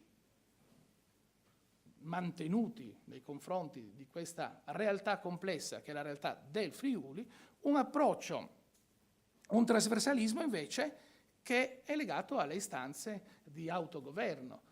Probabilmente Pacifico Valussi, che in una logica della tripartizione, negazionisti, minimalisti, positivi, probabilmente sta a cavallo tra i negazionisti e i minimalisti, più negazionista era invece Antonini, tanto per capirci, probabilmente sia Valussi che Antonini avevano un'idea forse anche favorevole a un'autonomia del Friuli, perché quell'autonomia sarebbe stata maggiormente funzionale e all'italianizzazione del Friuli e anche al ruolo storico del Friuli come marca di frontiera a difesa del confine orientale, contro l'uno e lo slavo, per riprendere la poesia di Carducci, no? Che fa anche un bel ritratto del buon selvaggio friulano, anche bello, biondo, nel comune rustico. Quindi, in realtà, la situazione è di forze politiche autonomiste, forze politiche che si definiscono tali. Io, senza entrare nel concreto, però trovo curioso che ci siano autonomisti che si definiscono anche responsabili. In realtà l'autonomia è responsabilità, forse se c'è questa ulteriore specificazione forse si è responsabili nei confronti di qualcos'altro o di qualcun altro. Così come con riferimento all'autonomia speciale della nostra regione, chi ha sostenuto negli ultimi anni che la nostra autonomia è importante se è utile al Paese. Anche bene, però deve anche essere utile alla collettività che questa autonomia esercita o dovrebbe esercitare. Ecco. Abbiamo poi forze politiche che riprendono contenuti dell'autonomismo storico che non è mai stato maggioritario dal punto di vista politico, organizzativo, dei consensi e li portano anche a buon fine. Io credo che con tutti i limiti alcune azioni della politica regionale, per esempio anche in campo industriale, come ricordava il professor Grandinetti prima, oppure la lunga battaglia per il riconoscimento della lingua friulana e della tutela della minoranza slovena, quindi la legge 482 e la legge 38 a livello statale siano risultati significativi di istanze come quelle portate avanti per 40 anni, come ricordava prima Silvana Schiavi-Facchini. Appunto, no, infatti lo sto dicendo io, che partiti, e anche la professoressa. Infatti, partiti, sto arrivando alla conclusione, infatti. No, io comunque, Interventi? come? No, dopo si vuole... Perfetto, quindi appunto non c'era un partito, non c'era una SVP del Friuli che ha portato avanti quella questione lì, c'erano delle persone nei partiti italiani, in particolare quelli di sinistra, che hanno raccolto come una questione di diritto e di emancipazione quell'istanza che veniva da questo territorio, espressa anche da realtà estranee a quelle forze politiche, ma forse vicine a quella cultura politica che esprimevano e sviluppavano. Arriviamo quindi a una conclusione. Ci sono diverse idee, diverse visioni e diverse posizioni. C'è, come ho provato a spiegare, utilizzando come, grazie a Dio, Isaia Ascoli, un po' di preziosa ambiguità, come quando lui si inventò le Venezie nel 1863, un Friuli che c'è e un Friuli che serve. Allora, da una parte c'è il Friuli che c'è, il Friuli che esiste e resiste e probabilmente nonostante o anche proprio grazie a tutto l'impegno che è stato messo in atto in 100-150 anni per disgregarlo, per eliminarlo, tutti i vari divieti chiamati il Friuli di cui parlavo prima. C'è anche un Friuli che serve, che è stato appunto negato o minimizzato e subordinato a interessi, finalità altrui, in particolare in quella logica centro-periferia, interessi teorici e concreti a livello dello Stato nazionale, in più anche in un contesto di geopolitico internazionale. C'è d'altro canto, proprio per effetto di questa forte minorizzazione, negazione, che rende così anche i friulani poco capaci nel farsi conoscere e riconoscere all'esterno, ma è chiaro che se tu vuoi promuovere il prosciutto di San Daniele e ti proponi esclusivamente come Made in Italy, Chi pensa al Made in Italy pensa al prosciutto di Parma, non al prosciutto di San Daniele. Al massimo pensa che San Daniele sia una località della Val Tidone in provincia di Piacenza. Quindi c'è questo discorso. E pertanto c'è invece un Friuli che serve, in questo caso non che è Sotan, ma che è Alcovente, che probabilmente è quel Friuli che prende coscienza senza paura della propria identità plurale, dinamica, multipla, che di quella eredità fa un progetto che è una chiave di sviluppo sociale, di sviluppo socio-economico e di capacità di mettersi in relazione con se stesso e quindi con tutto il mondo, con l'esterno. E qui concludo e vi ringrazio.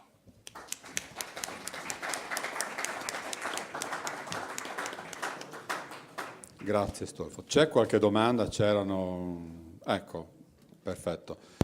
Però dovrebbe accomodarsi al microfono qui perché siccome stiamo registrando questo incontro...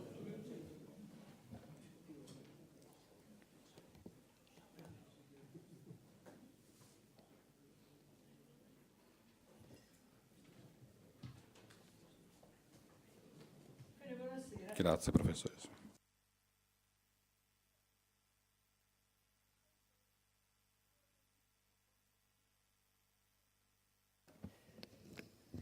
Che per la prima volta parla di lingue, della centralità della lingua, delle lingue.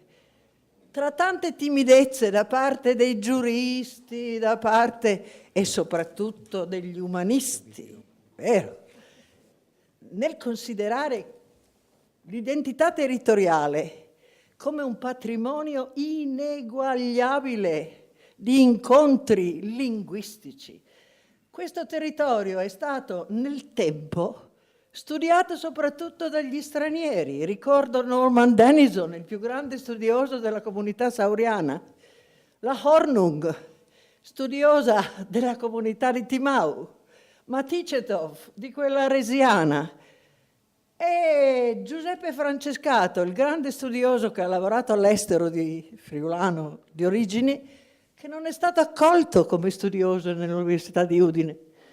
Ha fatto lo stesso gli studi a Trieste, però tra grandi difficoltà che io ho seguito e conosciuto. Questa è la realtà, questa è la sottananza, questa è l'incapacità, forse non voluta, certo non sostenuta da fatti educativi, culturali, né la scuola, né la radio, né la televisione, né la stampa danno a questi temi la centralità.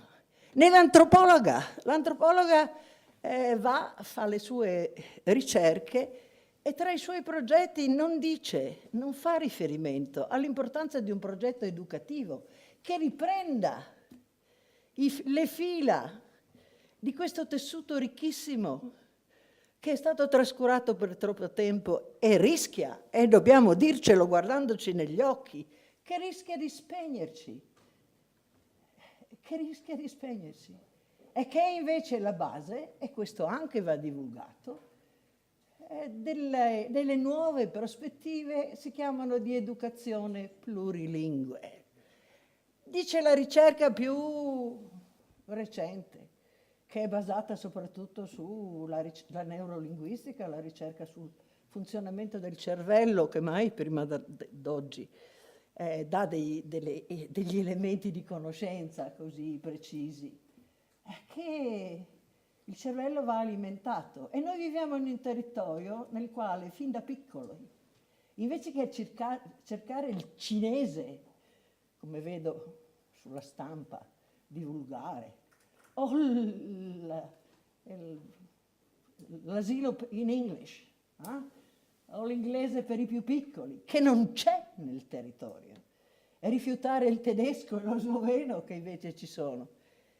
Nell'infanzia il sistema delle relazioni e delle comunicazioni ha dei suoi precisi obiettivi: conoscere il mondo, mettersi in comunicazione con chi ci sta intorno. Quindi per i bambini giocare, e io do sempre l'esempio, e se vanno a Lignano e a Grado giocano in tedesco, e se vanno in Istria giocano in croato o in sloveno. Ecco, questi sono alcuni elementi di riflessione che mancano nel dibattito. E alla coordinatrice segnalo che manca un cantiere, perché a un certo punto il 5D che ha vuoti da riempire. Bene, io metterei un cantiere numero 8 che riprendesse in maniera seria un'analisi di questi temi, che sono fatti identitari. Il coordinatore, ecco, non c'è, io non lo vedo, non sento che si discuta di queste cose, che secondo me sono un elemento per far rinascere un'identità, che è un'identità in primis umana e quindi anche friulana, voglio dire. Segnalo inoltre che una bellissima trasmissione si chiama La Lingua Batte, viene trasmessa la domenica, ma adesso in podcast si ritrovano tutte queste trasmissioni, ed si occupa soprattutto di lingua italiana, ma di problemi linguistici. Bene, quando si occupa di dialetti, di varianti, di lingue di minoranza, ha idee molto confuse. E del Friuli non c'è mai. Ogni tanto Pasolini viene nominato. Allora, è colpa loro o è colpa nostra che non sappiamo? Nostra, voglio dire, coloro che un po' si occupano di queste cose, che non abbiamo gli strumenti o non vogliamo farci conoscere.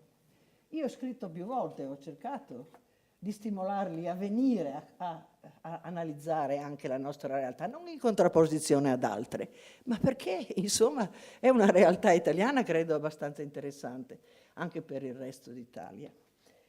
Ecco. Allora, le chiedo se può, cosa sì, volevo perché dire, facciamo interventi brevi, se no non parlando riusciamo. di identità, di fare delle fotocopie, che segnalo, di una splendida poesia dell'amico Leo Zanier che è mancato. Si chiama Identità. Se sapete il friulano, leggetela, che fa, oltre a essere bellissima, fa pensare molto sul concetto di identità. Grazie. Grazie. Il presidente dell'ANCI Pezzetta ha chiesto di intervenire. Io sarò brevissimo. Una domanda, provocazione per l'amico Grandinetti. Bellissima la sua analisi, seppur una contraddizione, ma è stato sintetico ma molto chiaro. Allora, la prima, la modernizzazione del nostro Friuli ante terremoto, quindi come l'ha interpretata il Cavalier Pittini, lui ci dice la nostra industrializzazione è stata capace di mettere assieme modernità, tradizione, industria, agricoltura, eccetera. A questo punto però la sfida forse è più difficile, perché quando parliamo di necessaria trasformazione digitale dei territori, della manifattura 4.0, dei cittadini, eccetera, questa difficoltà di mettere assieme tradizione e modernità, e quindi assolutamente innovazione forte, parrebbe difficile.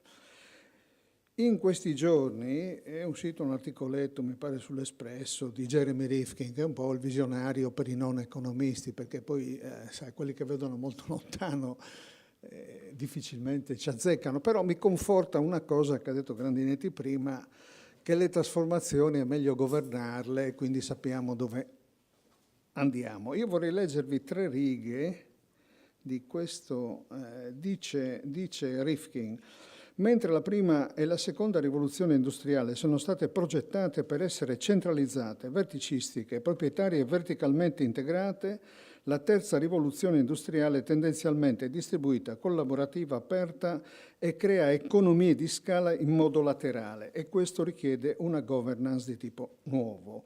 Poi continua dicendo che lui cita alcune regioni dove questo pare realizzato, quindi in Lussemburgo una regione francese e un'altra, dice che queste regioni hanno fatto evolvere questo modello in quello di un facilitatore laterale per una rete regionale di centinaia di parti interessate impegnate in questa nuova governance, parti che vanno dai poteri pubblici alla comunità imprenditoriale, al mondo accademico, alla società civile, che hanno partecipato attivamente alla preparazione di ciascuno dei progetti di sviluppo e relative tabelle di marcia. Perché dico questo? Perché il Friuli, allora, primum vivere, dicevano una volta, poi filosofari. Perché se gli indicatori sono quelli che abbiamo visto a Tolmezzo, non so chi c'era di voi a Tolmezzo, con i demografi, dove gli indicatori della montagna friulana sono pessimi rispetto a tutti gli indicatori della montanità dell'Alta Italia, visto che il Friuli è in buona parte da un punto di vista economico è stato manifattura, no? Pittini, Fantoni, eccetera, eccetera, e anche aziende piccole. Ecco, questa evoluzione, diciamo, della nostra realtà verso un mondo che non conosciamo pieno, verso una sfida che è anche culturale. Io personalmente ho sperimentato che in comune, anche nei microterritori, un digitale addomesticato è uno strumento importante. Se noi però abbiamo, la domanda è questa, ci sono le prospettive per andare in questa direzione, primo. Secondo, visto che Grandinetti è stato un po' il padre, quello che ha scritto quella bella legge dei primi distretti industriali in questa regione, abbiamo le energie nel pubblico e nel privato dei territori per governare questa rivoluzione che è immane e far così sopravvivere il Friuli e le sue tradizioni senza essere schiacciati da questi cambiamenti. Grazie Pezzetta. Grandinetti, rispondiamo subito alle domande di Pezzetta. Sì, la risposta alla domanda di Pezzetta, sarei candidato alla presidenza della regione, invece sono... E c'è un affollamento, è meglio qualcos'altro. Lasciatemi la battuta da emigrante settimanale. No, la domanda di Pezzetta richiederebbe un altro convegno, no? Quindi dico due cose, molto semplicemente. Uno, non fatemi parlare della montagna friulana. Ecco, non fatemi parlare della montagna friulana. Perché la montagna friulana è un caso di territorio che non è stato in grado di esprimere una imprenditorialità endogena, non col 4.0, ma nel usare un po' dei fondi che sono andati a ricostruire il patrimonio dell'albergo diffuso e sono stati milionati di euro per fare un progetto di attrattività turistica riconoscibile in Europa, ok? Allora, non torniamo a dire adesso che la montagna friulana muore e quindi bisogna mettere risorse in quel territorio, diciamo che in quel territorio bisogna organizzare, l'hai chiamata esotizzazione, no, ma non esotizzazione, cioè bisogna andare lì, 1000 imprenditori che si gestiscano la Carnia. Scusa se lo dico in questo modo. Più che altro che 4.0 in Carnia. Lì c'è stata una mentalità assistenziale e io non vado più in Carnia da alcuni anni perché sono stufo di essere trattato male come turista. Ok? Ecco, questa è la verità sulla Carnia. No, sono troppo cattivo, lascia stare, perché qui vicino ci sono altre montagne, l'ultima è arrivata alla Slovenia, è già 30 anni davanti. E bravo, torna in Carnia e dagli una mano a risollevarsi, perché in Cadore piuttosto che... Perché il Trentino cos'è? Era diverso? Aveva meno chance? C'è stata un po' più di imprenditorialità. Il problema del 4.0 o della identità dinamica è se abbiamo forze imprenditoriali che non sono le grandi imprese, le multinazionali. La 4.0, l'ho detto adesso, peccato perché il rettore è andato via, perché la provocazione sarebbe stata anche per lui, che è manifatturiero centrico. Il 4.0, noi la stiamo, anche il piano industriale Calenda, che Dio lo abbia in gloria, perché ha fatto politica industriale in Italia dopo 30 anni che non si faceva, però chiaramente è tutto manifatturiero. Ma 4.0, guardate, 1.0 la produzione si meccanizza, 2.0 la produzione diventa di massa, 3.0 la produzione si automatizza, 4.0 non riuscite a dire la produzione, perché non è più il soggetto. 4.0 è l'Internet of Things, sono tutti gli artefatti e le braccia delle persone che possono produrre informazioni nel contesto in cui operano e trasmettere ad altre e ricevere da banche dati ma cambia il mestiere del dentista, del medico, del restauratore, del pescivendolo, di tutti, del docente. Saremmo noi, categoria di docenti universitari, saremmo tutti morti se non cambiamo la nostra mentalità, che andiamo lì ancora col nostro manuale, vogliamo spiegare i capitoli che abbiamo scritto noi. Allora il 4.0 può cambiare il turismo di quei territori, ma ripeto, nel caso della Carnia mi devi mandare gli imprenditori a fare queste cose qua, perché in questo momento non ci sono neanche quelli che sanno gestire l'albergo diffuso, tutto fisico, figurati l'intangibile.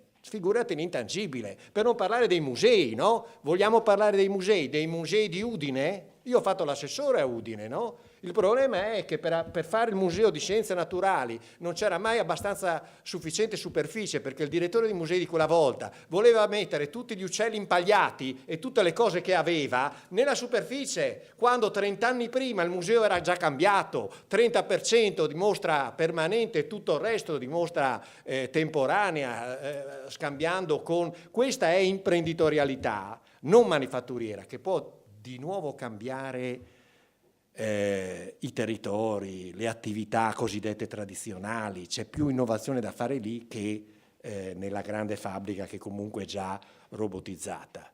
Per cui non dobbiamo pensare che il web, a parte le preoccupazioni che dobbiamo avere su Amazon e su Google, che quelle mi spaventano molto di più di quelle che avevamo per la Coca-Cola e IBM in altri tempi, questo tipo di rivoluzione digitale è un'enorme opportunità per la riproduzione dinamica delle identità locali. Basta saperla usare. E qui c'è bisogno di grande lavoro da fare, anche attraverso un'università. Io dico basta spin-off accademici ad alta tecnologia. Io dico l'Università di Udine è un'università che aiuta l'identità dinamica se produce laureati che entro 5 anni dalla laurea hanno iniziato un'attività imprenditoriale. Il Politecnico di Milano e anche Padova, dove lavoro, hanno cominciato a fare ricerche per vedere quanti laureati entro un certo periodo di tempo hanno costituito una piccola impresa. Perché questo è il problema che ho detto, ma nel modello di sviluppo del passato creare nuove imprese non era un problema, erano gli operai che diventavano imprenditori. Oggi non è più possibile questa cosa. Chi le fa? Scusa, sono stato anche troppo lungo nella risposta, però fale più semplici le domande la prossima volta. Grazie. Il professor Strassoldo voleva anche lui fare un intervento. C'è qualcun altro dopo che vuole fare domande? Stolfo Grandinetti. Dopo, sì. Buonasera. Io vorrei darmi una domanda e domandai al capo cantiere se sarà un'occasione per parlare di lingue e identità, fulanità e di lung, con l'intervento dai sociologi. Perché su questi argomenti, in questo tal Friuli, in questa regione, sono giusto 50 anni che si è formato un gruppo di sociologi, non siamo qualcuno, di 40 anni che fanno ricerche scientifiche, metodologicamente inattaccabili, per Furlan,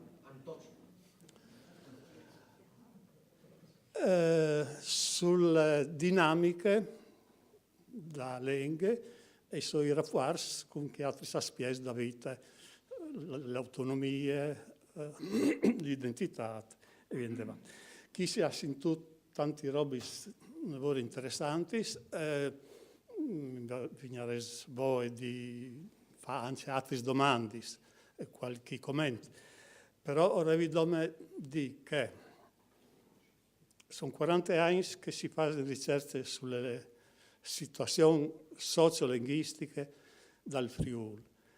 Vini dal 77 all'86, al 98 e al 14, quindi le bielle schirie di das comparabili tutti un con l'altro, e quindi sapendo tutto il trend, l'andamento da lenghe.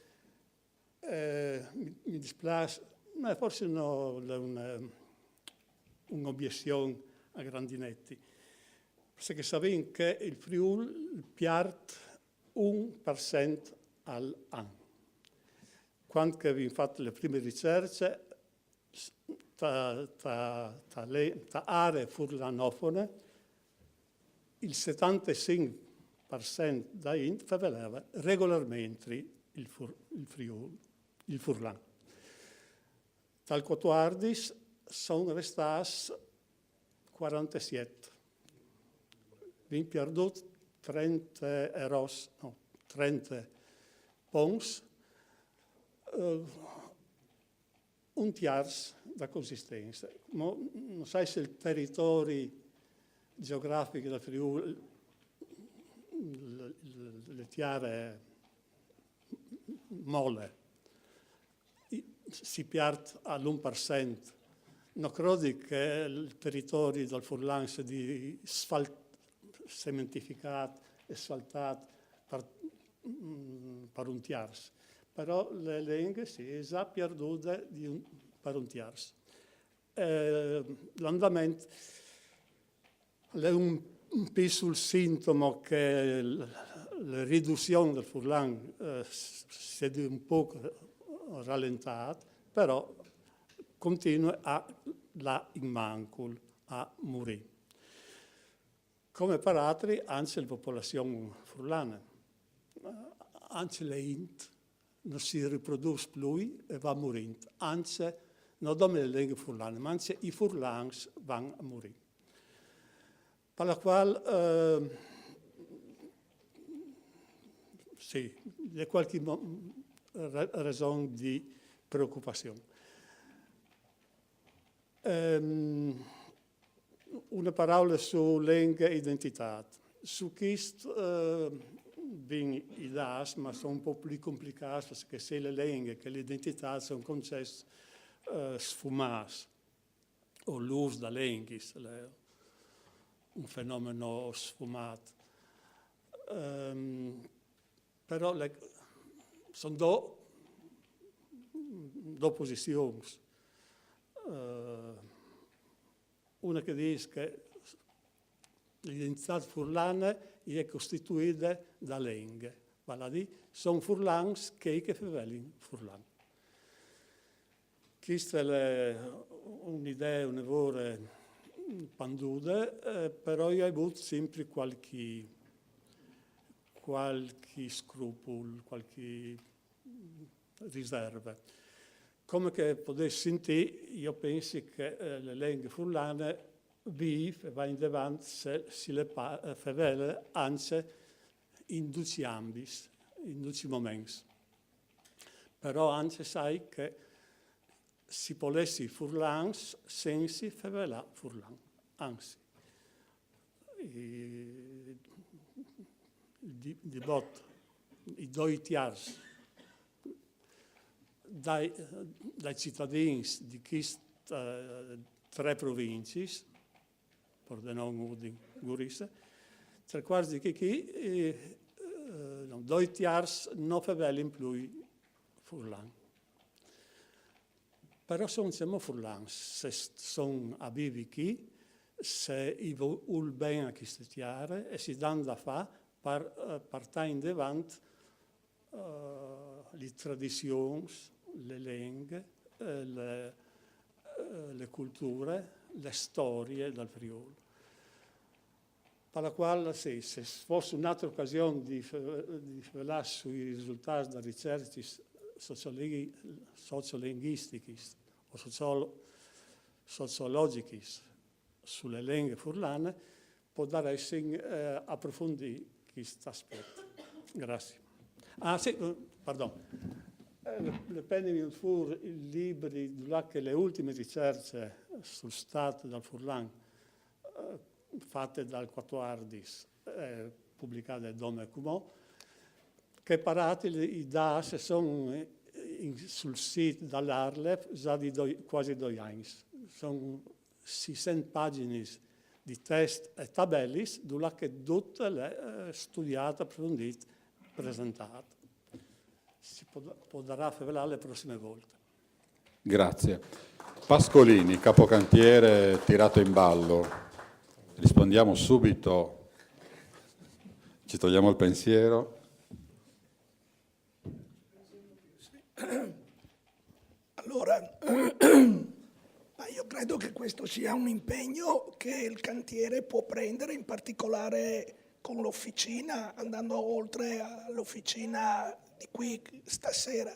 Potremmo dedicare un ulteriore incontro di approfondimento sul tema lingua e identità, ma letto in chiave sociolinguistica, cioè sì, sociolinguistica, educativa, indot,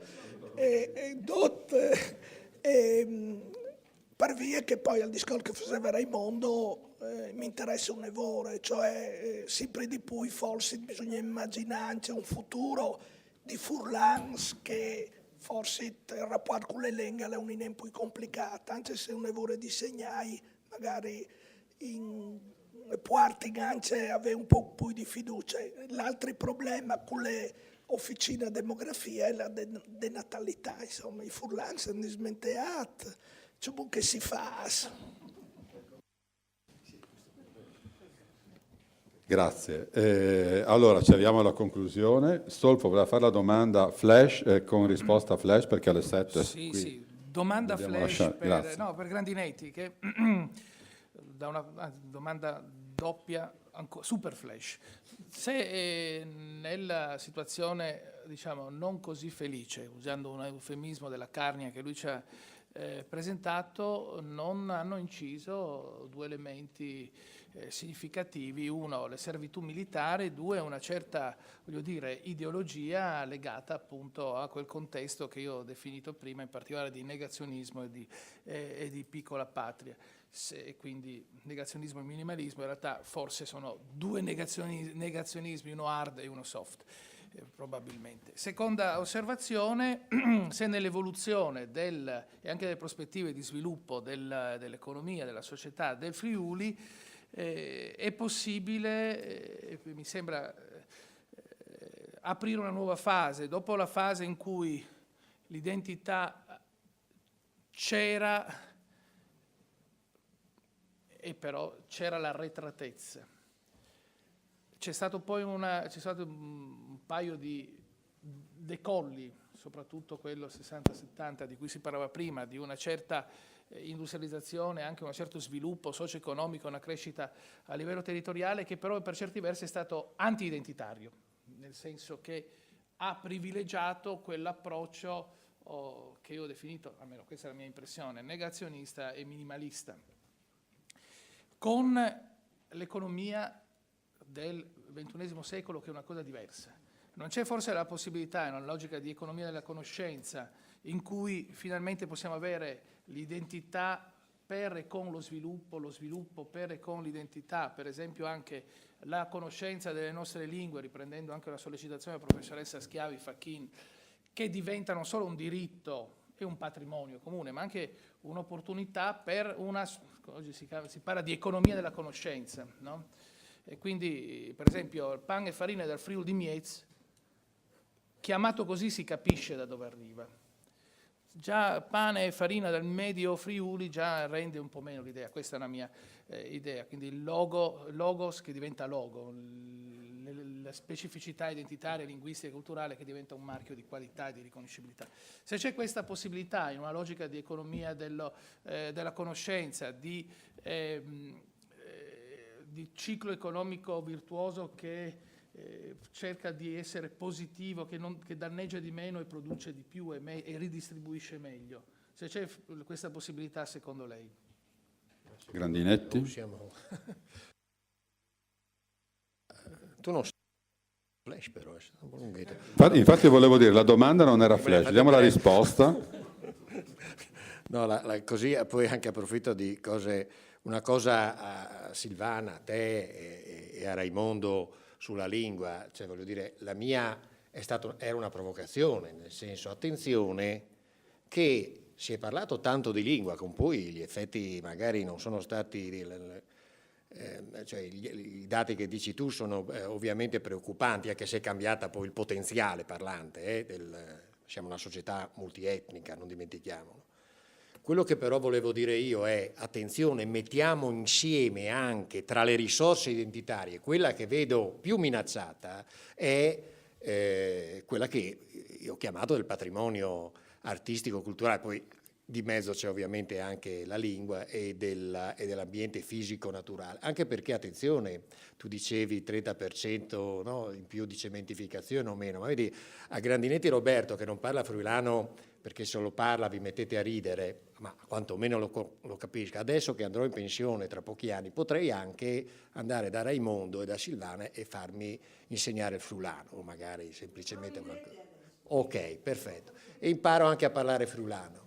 Però lo sfregio che hanno fatto davanti all'anfiteatro morenico di Cividale mettendogli quella banca a forma di grande buassa bianca con grandi statue cinesi ovviamente, of course, quella roba lì, com'è che quella lì proprio, ok, o altre cose, no? Quindi la vedo più a rischio anche per questo, ma non era per sminuire tutto il discorso, le battaglie, il lavoro che avete fatto anche voi di tutela di questa risorsa, è per dire attenzione che ce n'è un'altra che io vedo anche più minacciata. Ecco, questo è il primo punto. Secondo punto, sulla Carnia, mi scuso per chi si è sentito offeso, il calore che io metto parlando di Carnia è perché io amo la Carnia e non credo di essere il solo, perché la Carnia è una montagna bellissima e chi la vede per la prima volta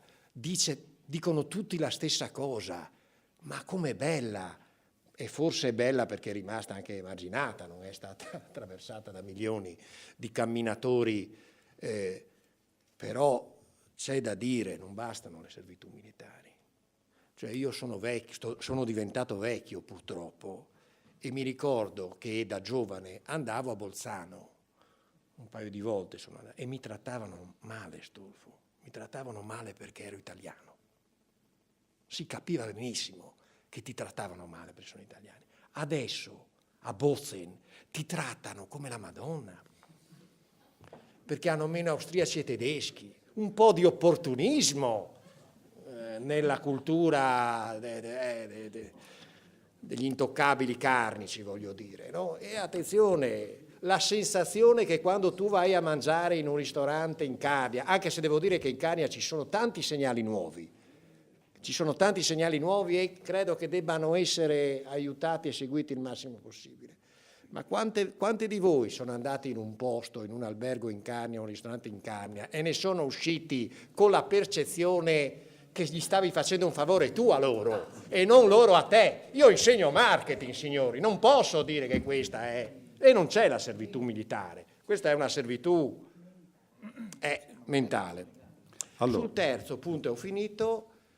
Io credo che in realtà, altrimenti non avrei parlato di Terza Italia, eccetera, quel tipo di sviluppo che era avvenuto negli anni 60 e 70 rientri perfettamente, io mi ritrovo moltissimo, anzi l'ho imparato da te stasera, questo discorso delle 3 categorie, nella tendenza positiva.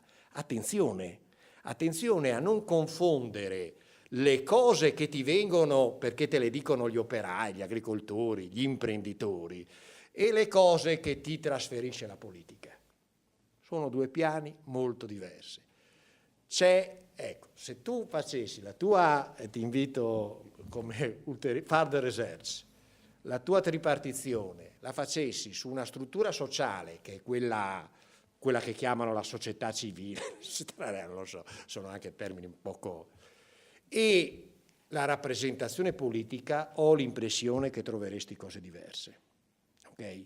Ho l'impressione che troveresti poco diverse. Quindi a maggior ragione oggi puoi contare su questa per riprendere un discorso in positivo.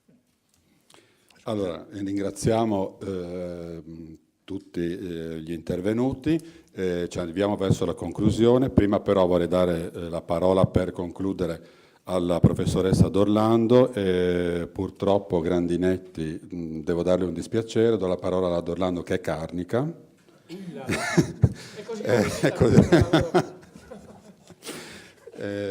Che così anche magari le farà qualche riferimento ai suoi interventi sulla Carnia. Sì, in effetti è stato l'inizio della fine del nostro rapporto. Una volta. Però non sembri carnica. Ecco, adesso abbiamo finito. No, mi piange il cuore, ma devo darti ragione. Io mi sono fatta anche una serie di domande sul perché di questo stato di cose. Ho abbozzato anche alcune risposte che però preferisco non condividere, perlomeno non in questa sede. con lui dopo magari. Magari con lui dopo.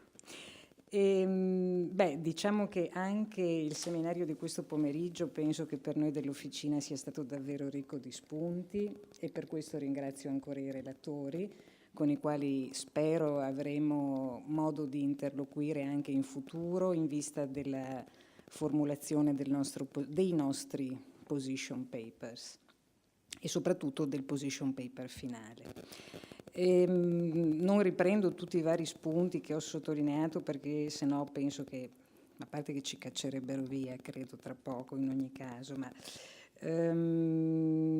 solo un paio di cose che mi hanno confermato che pur da punti prospettici differenti, quindi da discipline differenti, quando si condivide senza saperlo ex ante una medesima visione, si parla lo stesso linguaggio.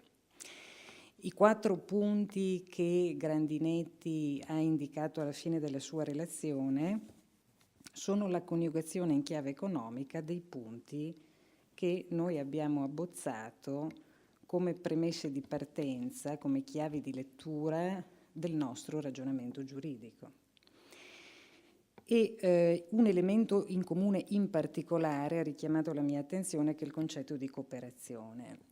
Se c'è una cosa che, a mio modo di vedere, ha connotato anche la realtà istituzionale della nostra regione, è sempre stata una mancanza di cooperazione. Non solo intesa in senso verticale, cioè tra i diversi livelli di governo, ma anche in senso orizzontale, cioè tra le istituzioni e la cosiddetta società civile, che è un termine che non piace molto nemmeno a me. Mancanza di cooperazione intesa come mancanza di fiducia reciproca, i tedeschi la chiamerebbero la Bundestreue, la lealtà interistituzionale tra regioni e comuni, la mancanza della consapevolezza che creando delle alleanze da parte delle istituzioni con attori esterni al mondo politico istituzionale si può creare un sistema realmente competitivo. E io penso che questo tipo di alleanze noi stiamo cercando a nostro modo di proporle oggi proprio col cantiere Friuli. Esprimo, penso in questo senso, anche il pensiero del nostro coordinatore Mauro Pascolini, ovviamente anche del nostro rettore, col quale infatti abbiamo condiviso a lungo questo tipo di tematiche. Nel senso che se le istituzioni si fidano di quello che l'università può fare, e l'università ovviamente si mette a disposizione in modo intellettualmente aperto e flessibile a quelle che sono le istanze delle istituzioni, si può veramente creare un sistema che possa promuovere lo sviluppo del nostro territorio da molteplici punti di vista, non solo quelli dell'ingegneria istituzionale, ma anche dello sviluppo economico, a monte dei quali deve stare appunto questa autoconsapevolezza della propria identità. E in questo senso anche il pensiero positivo di Marco Stolfo costituisce da un certo punto di vista un po' il coronamento di questo ragionamento, perché un sistema che abbia questo tipo di solidità naturalmente dialoga con l'esterno e lo fa partendo ovviamente da una posizione che sicuramente porta a risultati positivi. Quindi grazie a tutti ancora. Grazie, buonasera, grazie.